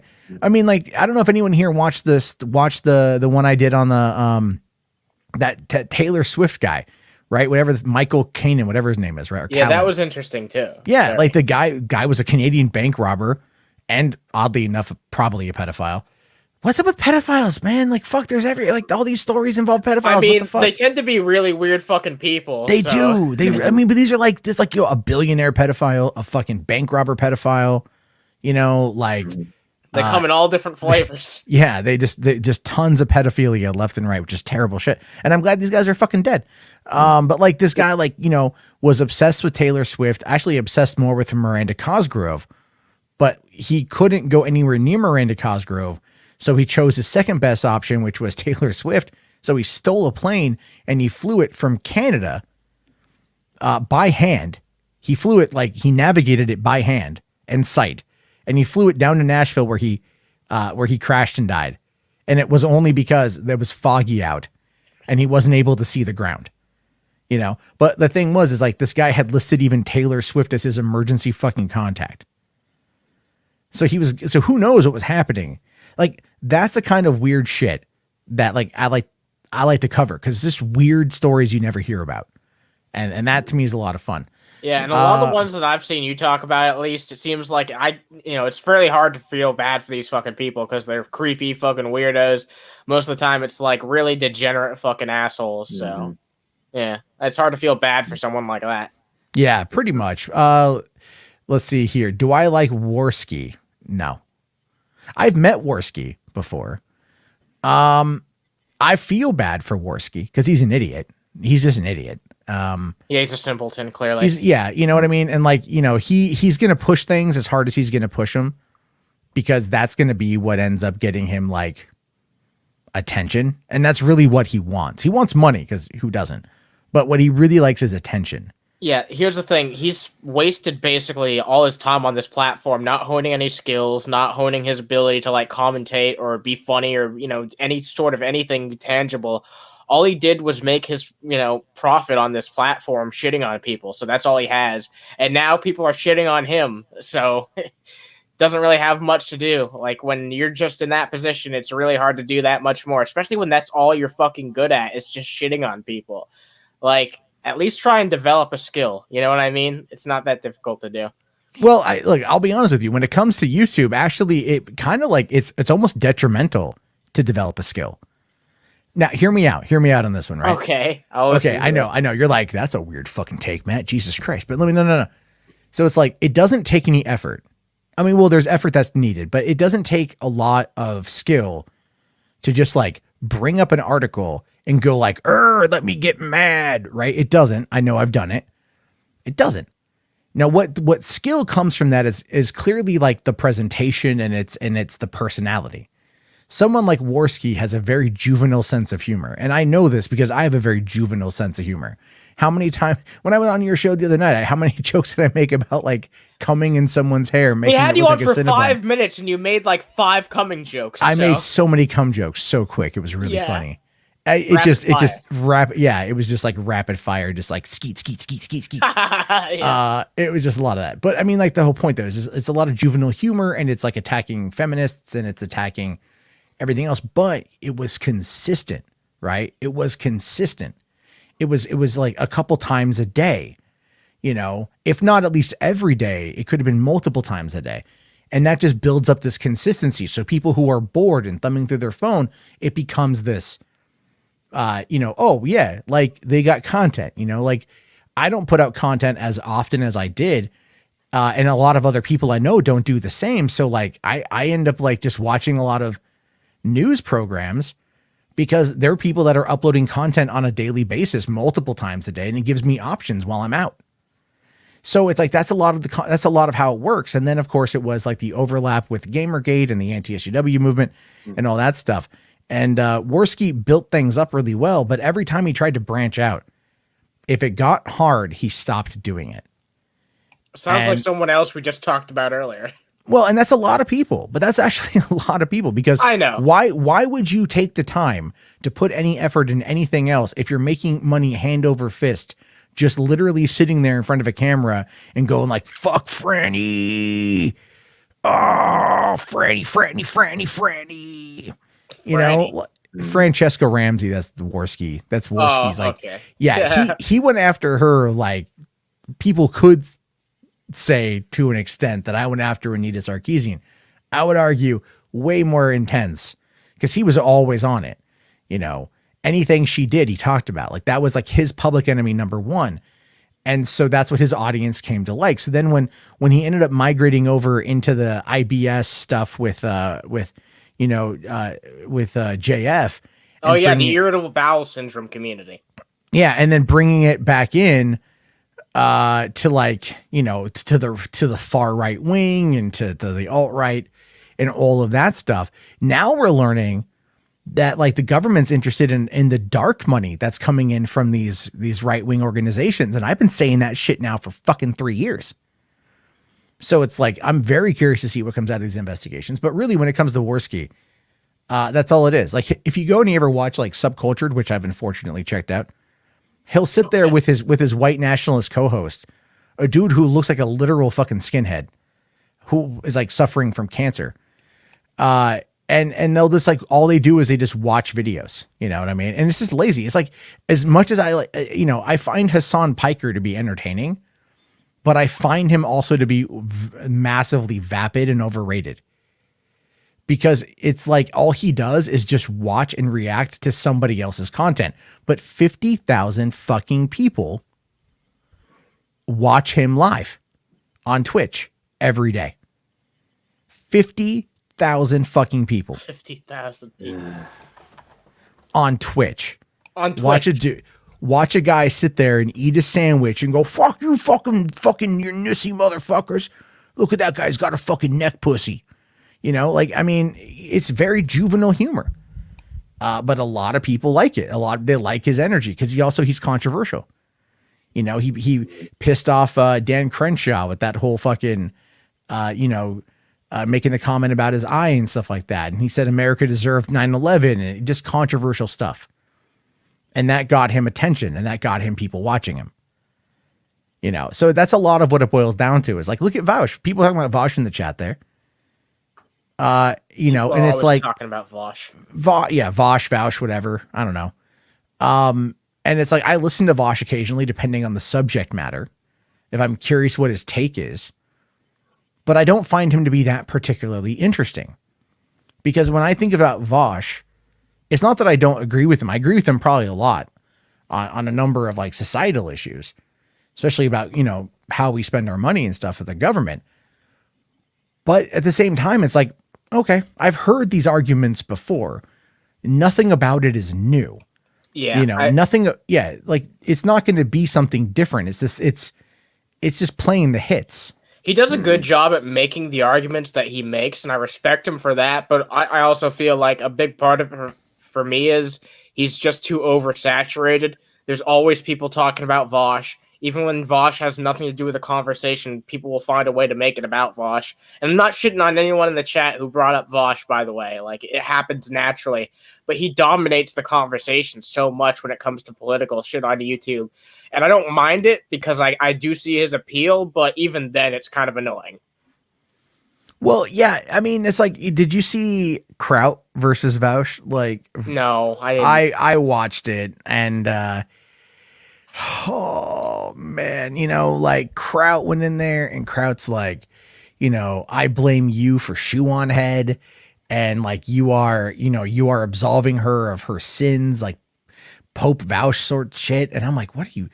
like, what are you talking about, man? Wait, Like, what what?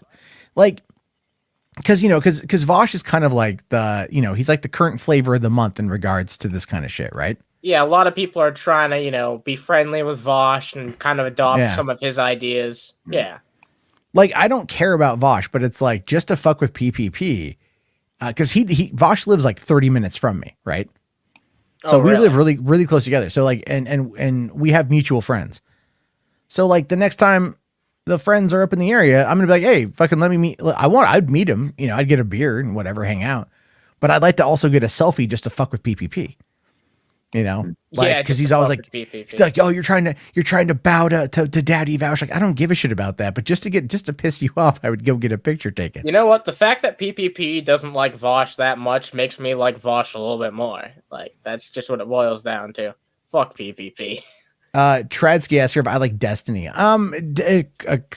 Occasionally, right? Destiny is just Ben Shapiro for the left, in like many ways. And it's like, and I say that because I have very similar like vocal octaves, and they, Destiny's really good at hammering his point. I think he's kind of a smug asshole, though. Well, yeah. No. That's a fucking given, dude. Like that's a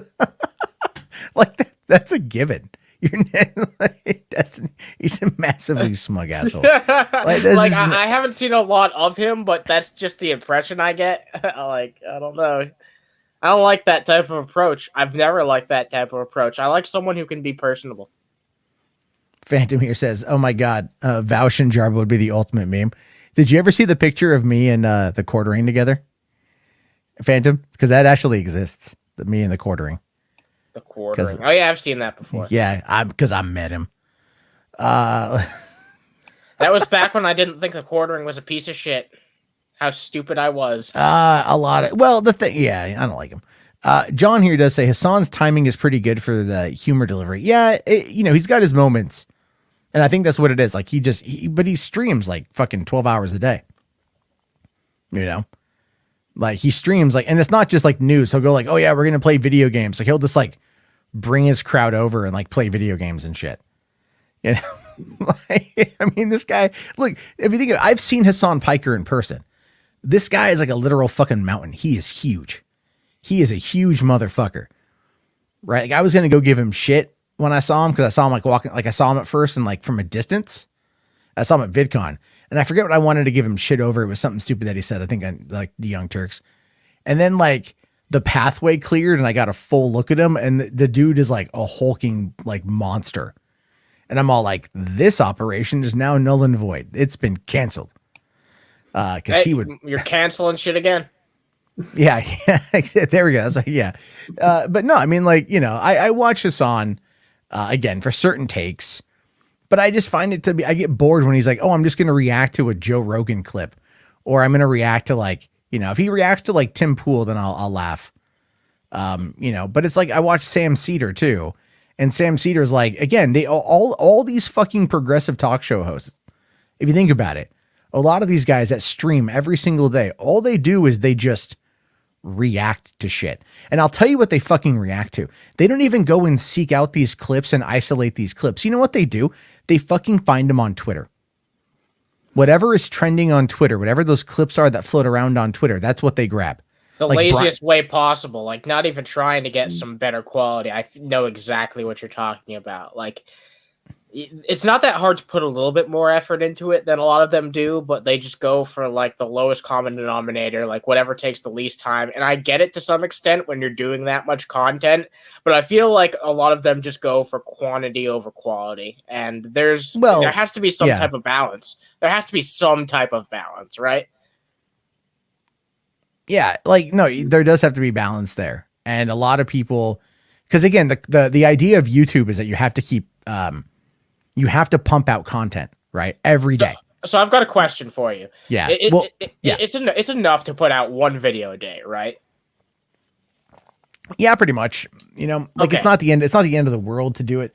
I mean, like the idea there is like, okay, it all depends on how you build it with your audience. So if your audience is aware, you put out like one video a week and you have it, and that's your channel, they will become like, it's, you build a habit with them. After a while, you build a habit. They'll come to expect it.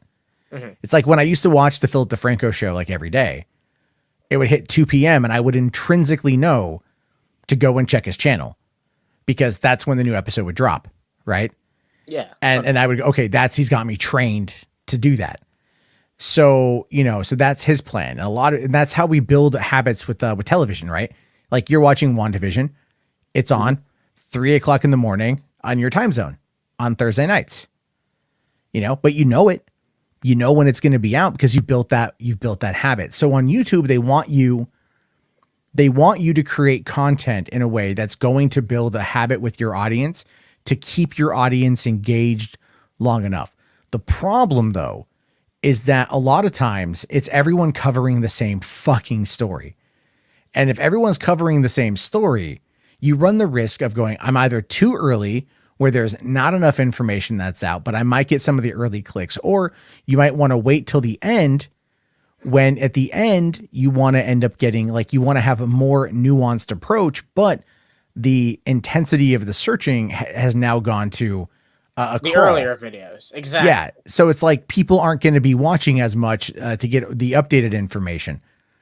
There's a weird middle ground. And there are people out there, they'll focus on one story, and on that one story, then they'll do every update. Right. But they'll build channels around one thing.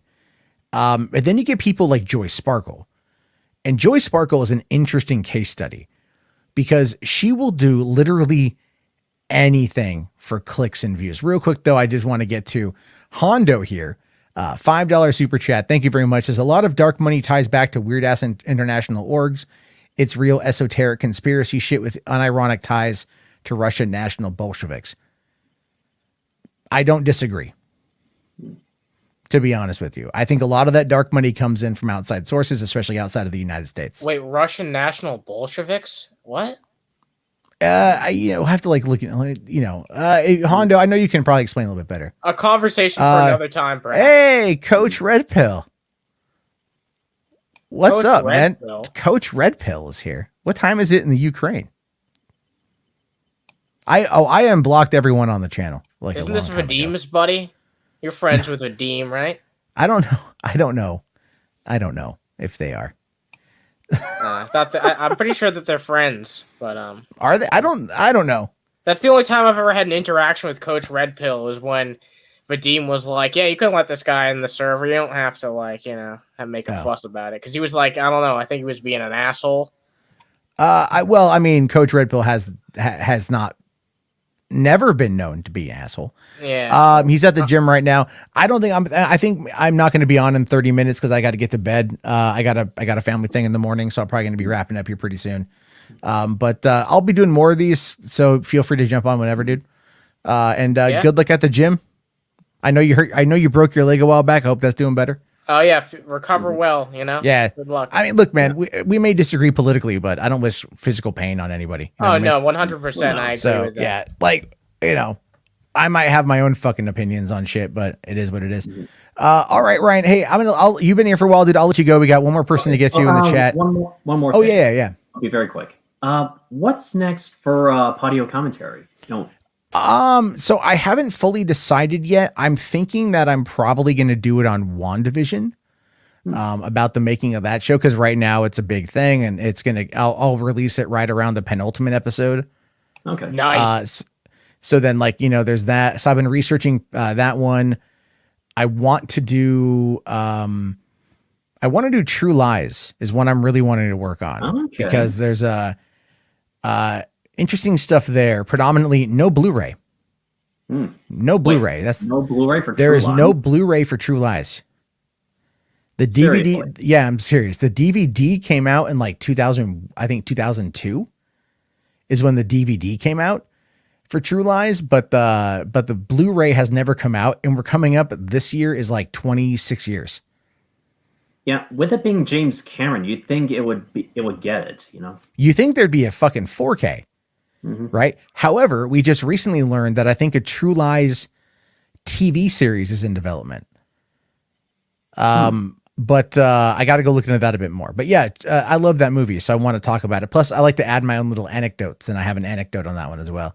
But yeah, coming up in March is going to be because I want to tie into the Snyder Cut. So I'll be doing Man of Steel and BVS. Probably not just maybe Justice League if I feel like diving into that mess. But that's going to be a massive, insane thing. So I don't know if I'm going to do that one. But definitely Man of Steel and BVS.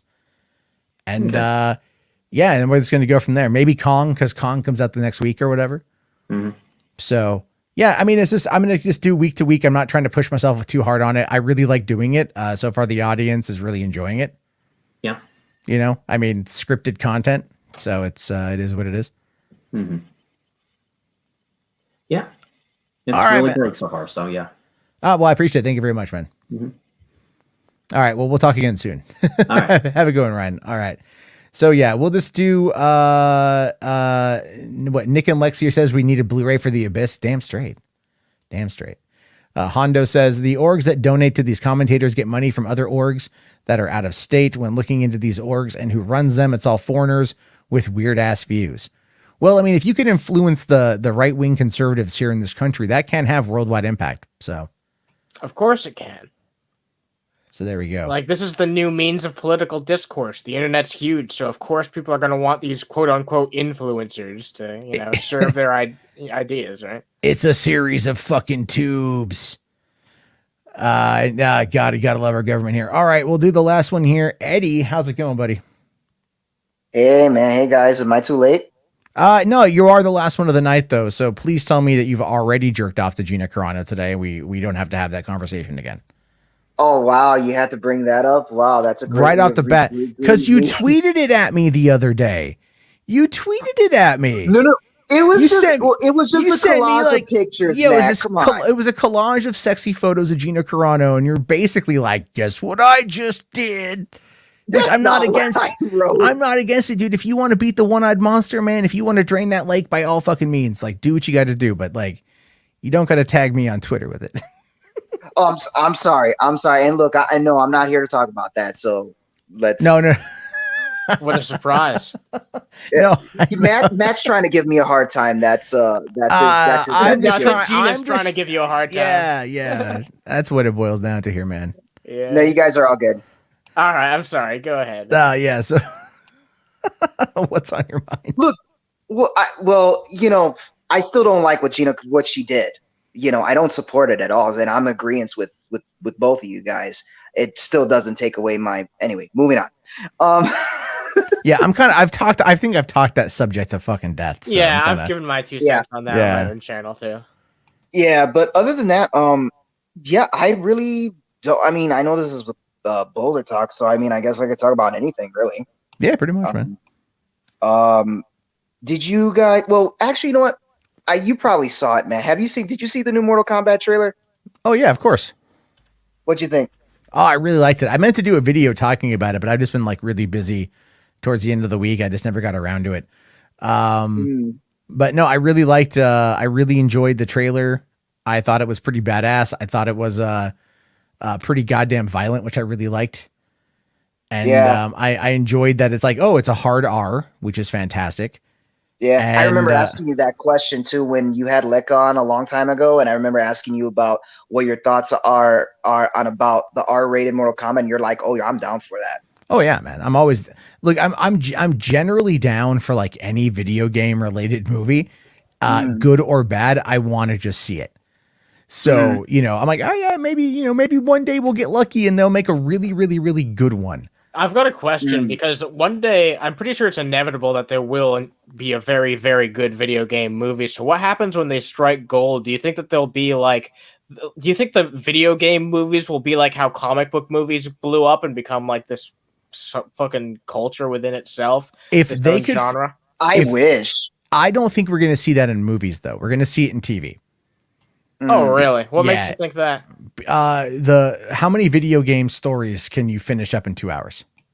Very Well, true, but Very true, unless you make it like what 2.5 or something, but that'd be too long. I mean, the thing- I could also argue most comic book storylines would be better as a TV series, right? Mm, Yeah, well, I mean, like you got the Halo TV show coming this year to Showtime, uh-huh. and it's going to be about Master Chief and with Cortana. Well, Right. this is kind of a bigger discussion I want to have with you that I didn't even think to bring up until now, but I think like we're gonna see the lines blurred even more between TV and movies. Like eventually, I Well, don't think there will be much of a distinction. Do you think it'll ever get to that point? yeah. Well, I mean, okay, look at the technology that powers the Mandalorian. Exactly. The volume. It's all, and the thing is, like, what they were doing was they were, and there, I don't even know if they're using, if they're using Unreal, if they're using the Unreal Engine with that, they might be. But have you seen the new Unreal Engine 5, right? That demo? I mean, what Epic is I've doing with never Unreal is we won't watch it right now, but like go look at the demo for the Unreal 5 engine and what they're able to do with that. Then take that same idea and apply it to what they're able to do with the fucking Mandalorian, which is they pre-create all the visuals, which are generally created based upon actual visual imagery that they shoot in these remote locations. So you don't need to send a whole crew. You just send a small team to capture the footage, like a local team to capture the footage. They import it into the program. They design the visuals. And while they're there, they go, you know what? I don't really like the way this looks. Can we make this brighter? Can we make this dimmer? And they can legitimately change the rotation of the sun in order to give you a natural and realistic lighting. And they build the whole thing, and then they can also play with the terrain while they're right there. They can play with the terrain, and it looks really good when it's all composited together. Now, don't get me wrong, like you can see that there are some issues with the first season of The Mandalorian in regards to like the lighting being a little bit too dark because they're trying to go a little bit too realistic. But in season 2, they really picks up the visual shots in season 2 were fantastic. They also expanded upon the volume, you know? So like at the end of episode 3, right? I think in in season 2, when they meet Bo-Katan, and at the end of the episode, you see Mando holding the child and they're overlooking the ocean as the sun is setting. They shot that in the volume. Did they? Yeah, that was in the volume. That was like not in front of a green screen. That was so the way they're able to build the technology around this. I mean, just imagine them going like, okay, we're going to take a warehouse. Let's say a warehouse, like a huge, like 100,000 square foot warehouse. And they make the walls all LED, right? And then you create this, you can recreate probably like the I don't know, the fucking opening of like Saving Private Ryan.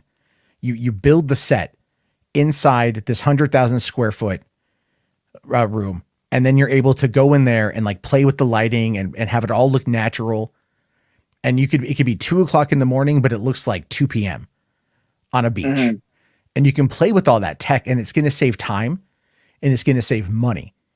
And they're going to be able to put that into the visual acuity, which is going to make it something that's going to be very fantastic to see.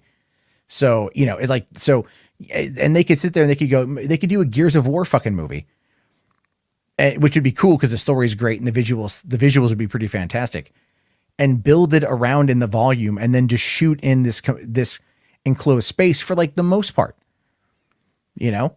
And then when they need to go outside, because not everything is going to be able to be done in the volume, but they're going to be able to like go outside in certain things and make it look a certain way, you know? Yeah.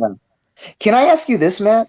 Yeah. Do you remember when this was back in 2017? I remember watching your review on Guardians 2 when you first saw it, and I remember that you said you had this one issue with this one scene with it's the one where like Yondu and Rocket are breaking out of that prison, and I thought it was too violent. But what's the difference between what violence in that and let's say the violence in Mortal Kombat, which you'd be okay with? I don't understand. Like, I'm just a bit confused because it's like, what's the difference in terms of violence in that versus Mortal Kombat's violence? I know. So I know it sounds kind of weird. The violence in that scene, it was too cartoonish, right? Okay. I know that Gunn was trying to stylize the violence. Where like, you know, Rocket and Yondu are walking and then you just see all the corpses of the Reavers all falling, right? Like it's raining corpses. Right. And I just felt like it was just a bit much, You know, like it could have been handled like a more. I know they were going for stylistic aspects of the montage and they were trying to make it poppy to kind of coincide with the music. But I didn't think the music worked as well in that scene. I didn't think the soundtrack to the sequel was as good as the first one. Now, I granted, agree.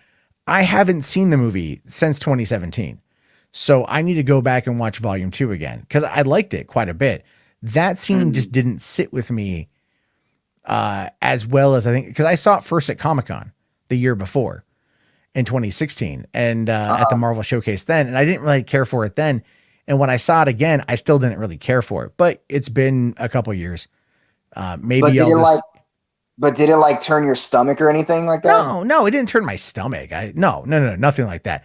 I think what it is in those, and like, I would have directed it differently. You know, I think it was one of those things where like the stylistic nature of how they showed all the bodies falling, that's what took me out of it. It was a funny scene and that arrow was dope as shit. But I think it would have been cool to have more of kind of like an action oriented sequence where it's like he's literally he's like, okay, go back to the first movie when he crash lands and all those guards show up and he just like he kills them all with the arrow. Right. And it was like bam, bam, bam, bam, bam, bam, bam, bam, bam, done, and they all fell at the same time. That was cool. I agree. That was pretty badass. This took it to like this area that just felt completely unrealistic. Oh, I see. You know, it was so unrealistic and over the top that it took me out of the sequence. So even like if you go ahead. Well, I'm just saying, it's like, you know, even in the first movie when he kills everyone with the arrow, yeah, it's like, okay, he has a floating arrow that, you know, he can whistle and it does shit. That's definitely something. But if Kung Lao can like throw his hat on the ground and then use it as a saw to slice somebody in half, you wouldn't have that complaint about it being violent. No, because that's in the fucking video game. You know what I mean? Like that's already been pre-created. That's already been pre-done. Right, but it's still violent. Like you still see blood. Yeah, I have no problem with the violence, but it's more realistic because at least in the context of that world, it makes sense. Oh, okay. Because we've seen Yondu use his arrow to kill a group of people, but we haven't seen him use it to where it's like they're literally raining corpses from the fucking, you know, from the rafters. No matter, even if you want to put blood, it still wouldn't make a difference. Yeah, I just felt that it was really out of place.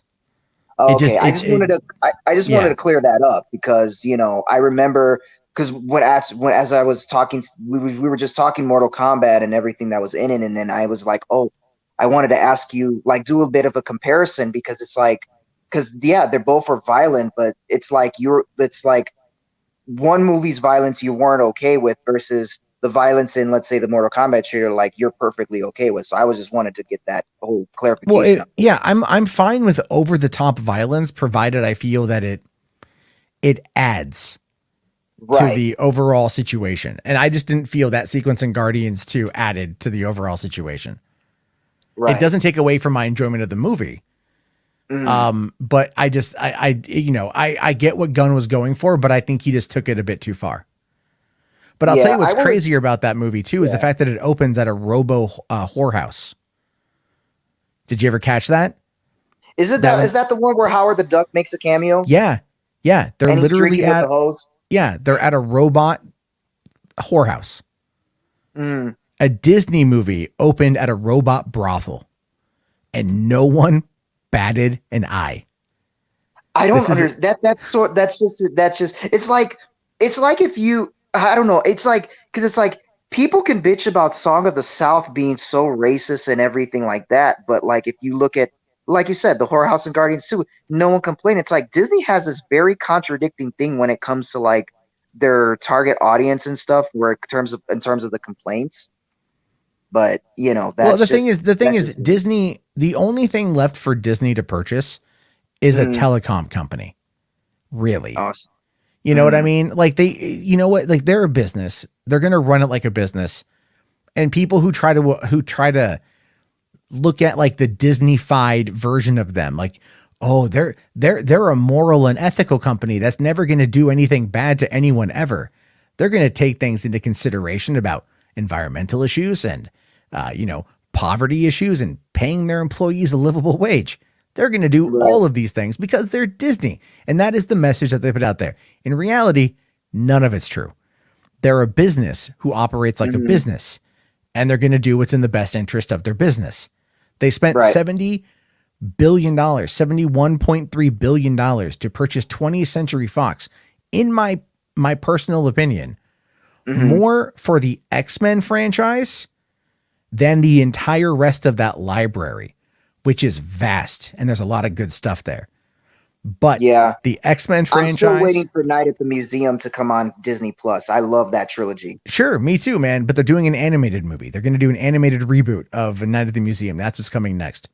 Oh, animated? Oh, Yeah. Well, then I'm actually okay with it because I thought they were going to do like a live action reboot. I'm like, hell no. No, they're doing animated, and I'm okay with that too. But what I mean is, like, you look at like the other popular franchises that are on Disney that are Fox owned. But what is the only one we're really talking about? X-Men. X-Men Fantastic Four. Yeah, they go like, X-Men Fantastic Four, exactly, because those are going to be multi-year, multi-billion-dollar projects that are going to, once they start ramping it up in conjunction with Disney Plus and the movies, is going to be it's going to bring untold fortune, because they have got 95 million almost paying monthly customers. Just to, even at the core tier. All right. Let's just quickly bring that up. 95 million. All right. Times, let's say $6.99. Right. So $7. Okay. That's on average. I'm just averaging it. That is a gross profit, not net, of $665 million a month. That Disney Plus is bringing in. Now, granted, that goes across, that's not how much they're going to make, but they are expected to overtake Netflix by 2026. Okay. So in the next 5 years, they're going to overtake Netflix in regards to having customers. So, and then they're going to raise their price. Disney Plus. So let's say that they've got 225 million, because that's, I think, what I'd heard, right? Right. Monthly. So they're probably going to go to, let's say, 15 a month, because that would, I think, be a fair estimate.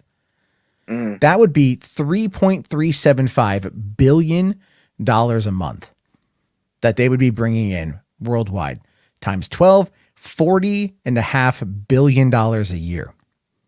And how much did they bought Fox for? They bought Fox for $70 billion. So then that's a lot less than what they bought Fox for then. Well, that's an estimate for 2025. Okay. That's just for 2025, and that is a very loose estimate. I'm playing fast and loose here with just an estimated idea.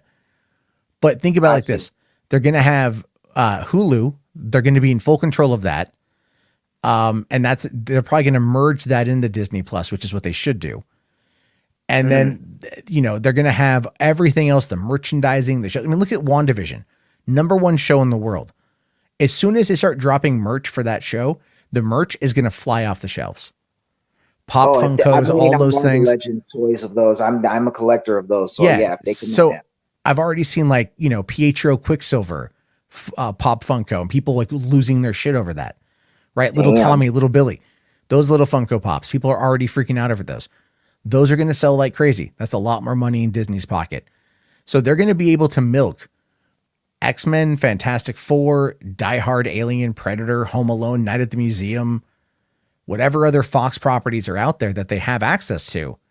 And they're going to do this for years, but they're going to put it on Disney Plus because they're realizing that sustained income is going to be a way for them to then translate that to also theme park. Because they're 2019, I think their theme parks brought in like 16 billion, but the net profit for the company was like 6 billion for the year. So if you're rocking, $40 billion in gross profit for your streaming service, how much is, and you own you're not licensing the material, you own the material. Right. None of it's going to be licensed like Netflix. Netflix, a lot of their operating cost is licensing. This won't have any of that. So their operating cost is going to go into budgets, and people are going to be tuning in constantly for these shows, because we're going to get to a time period where we're not going to be without a Marvel show and a Star Wars show. Those are going to be coming. Wow. Think about that. Think about everything they've announced. All of that stuff is going to be coming. All of that stuff is going to be happening. And when that does, it's going to end up being just constant content, which keeps you paying a monthly fee. You know what I mean? I think that right, but I was gonna say real quick, like I think that's good on Disney Plus's part because it's like when it first, you know, when we first got the streaming, there was barely any content, and you know, and the only thing that people were watching was Mandalorian, and then when that first season ended, like, you know, people I have took a break kids. on. I have kids, man. No. No, There's a reason why it hit. Right. There's a reason why 95 million people almost have subscriptions to Disney Plus. It's not that people left when The Mandalorian ended, or they left when season 2 ended, or whatever. You have a couple hundred, I don't know, maybe a couple thousand people that canceled Disney Plus over the Gina Carano thing, but that's not going to impact them in the negative. That was so stupid. It is stupid. It is stupid, but it's not going to impact them in the negative because they're making so much money. And the thing is, it's the price is affordable right now. And then as soon as that ends up, they're going to eventually increase the cost, but they're already right now a year into it going, okay, we're providing more value. They've brought, like, you know, for Star Wars specifically with the Clone Wars, you know, season finale, the last season of the show, Mandalorian. We've got the Bad Batch that's coming, a bunch of other shit that's coming. Oh, I can't wait for that. Yeah, Marvel content out the ass, all the stuff's, you know, they know what they're doing on this one. But anyway, I do need to wind this thing down because I got to get to bed. Okay. But yeah, I appreciate you calling on in, man, and no problem. We'll talk again soon. All right. No problem, no problem, man. And listen, I'll try to come back a bit earlier this time when the next time you do another live thing, because I've been so busy all day today that I got so tired. Then when I looked, I'm like, oh God, it's late. Let me just hurry up and, you know, hit him up. It's all good. I did this kind of impromptu, so. Okay. So it's all good, man. All right. We'll get some sleep. I got to do the same myself. For sure, guys. See you guys. All Peace right. out. I'll see you guys later. Take it easy. All right. Thank you very much, Eddie. Real quick, H-Bar, it's another $5 super chat. Thank you very much. Says, hey, Matt, how much do you think Martian Manhunter will be in the Snyder Cut and will be in the final fight? I don't think he'll be in the final fight. I think we're just going to see Martian Manhunter. I don't know how much. Maybe too. Well, because I know Henry, is it Harry Lennox or Henry Lennox? Yeah, I forget his name. He said he did some mocap stuff, but I don't know if that was recent or if that was when they shot the film. Originally. Yeah, I don't know about that. So I don't know.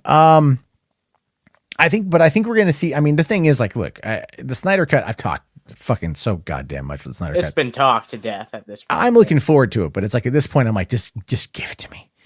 I just want to watch it. Yeah. Yeah. I do think we are going to get more of it. I think that the hype surrounding it is like not going to go away once it's out. And I think people are going to push for a sequel. And I agree. It's not I think AT&T and Warner Media are going to bypass Warner Brothers. That's why today they announced the new Supergirl, right? And she's not a blonde white woman, so that is making some people very uncomfortable.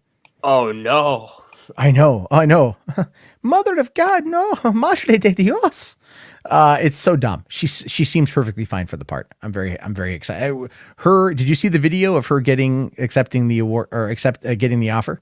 No, I haven't even heard about. It's like pure genuine joy, dude. It's like fucking feel good material right there. Oh, that's so good. I was very nice happy to hear. Someone who's passionate about the character. That's what I care about, you know? Yeah. And she got the job, and like we got to see her, you know, finding out she got the job and stuff like that. And they auditioned like 400 girls for this role, apparently. So, you know. And she was the most super. And she was the most super. So they've done that. And then, but I saw a lot of people today reporting it as the DCU, right? The DCU, not the DCEU, but the DCU. And I'm like, the streaming service. No, yeah. And I'm like, no. I'm like, and the thing is, like, I didn't see anyone pushing back on that shit. I'm like, all right, guys, you know, I'll have to wait and see what happens. But the DCU, yeah, it's like because they want to get away from the DCEU because the DCEU is associated with Zack Snyder, and we know that Warner Brothers is trying to distance itself, and put the Snyderverse in its own continuity. Yeah, but DCU doesn't work because it's like it doesn't because MCU is Marvel Cinematic Universe, DCU would just be what? The DC Comics universe? Like, it's not. It's supposed to be cinematic. That's not to being be fair. conveyed in the name. It does sound better than the Sony Pictures universe of Marvel characters. Films. Oh, of Marvel characters. Yeah. I remember that now. The SPUSA or something like that. Yeah, it's like the stupidest shit It's ever. legitimately one of the stupidest things I've ever seen ever. But Yeah, you know. I'm not a fan of it at all. But real quick here, Phantom here says, I bet because Matt, I bet you have a vast Funko Pop collection. I don't. I own one. I only own one, and that's a Conan O'Brien one that I got in Comic-Con 2015 when I saw him when I went to one of his tapings. I have never purchased a Funko Pop for me. I do. Well, no, that's not true. I have. They're not like they're. I don't know if they're traditional Funkos. Let me see. I do not own a single Funko Pop to be entirely. Oh, okay. No, I'm sorry. I own two. Three. Oh no. No, I've got Darth Vader bobblehead one and a Boba Fett bobblehead one. They're bobblehead ones? Yeah. That basically counts as two. No, I got two bobblehead ones, one of Vader and one of Boba Fett. So Oh, okay. and then I have the Conan O'Brien one. I didn't know that it was Funko.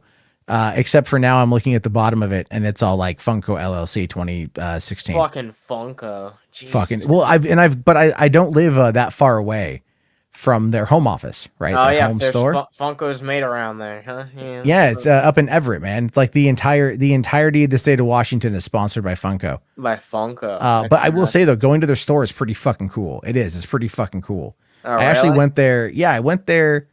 The last time I was there was July 2019. Repsion and I went up there for the afternoon. Why do you think there's such a stigma around Funko?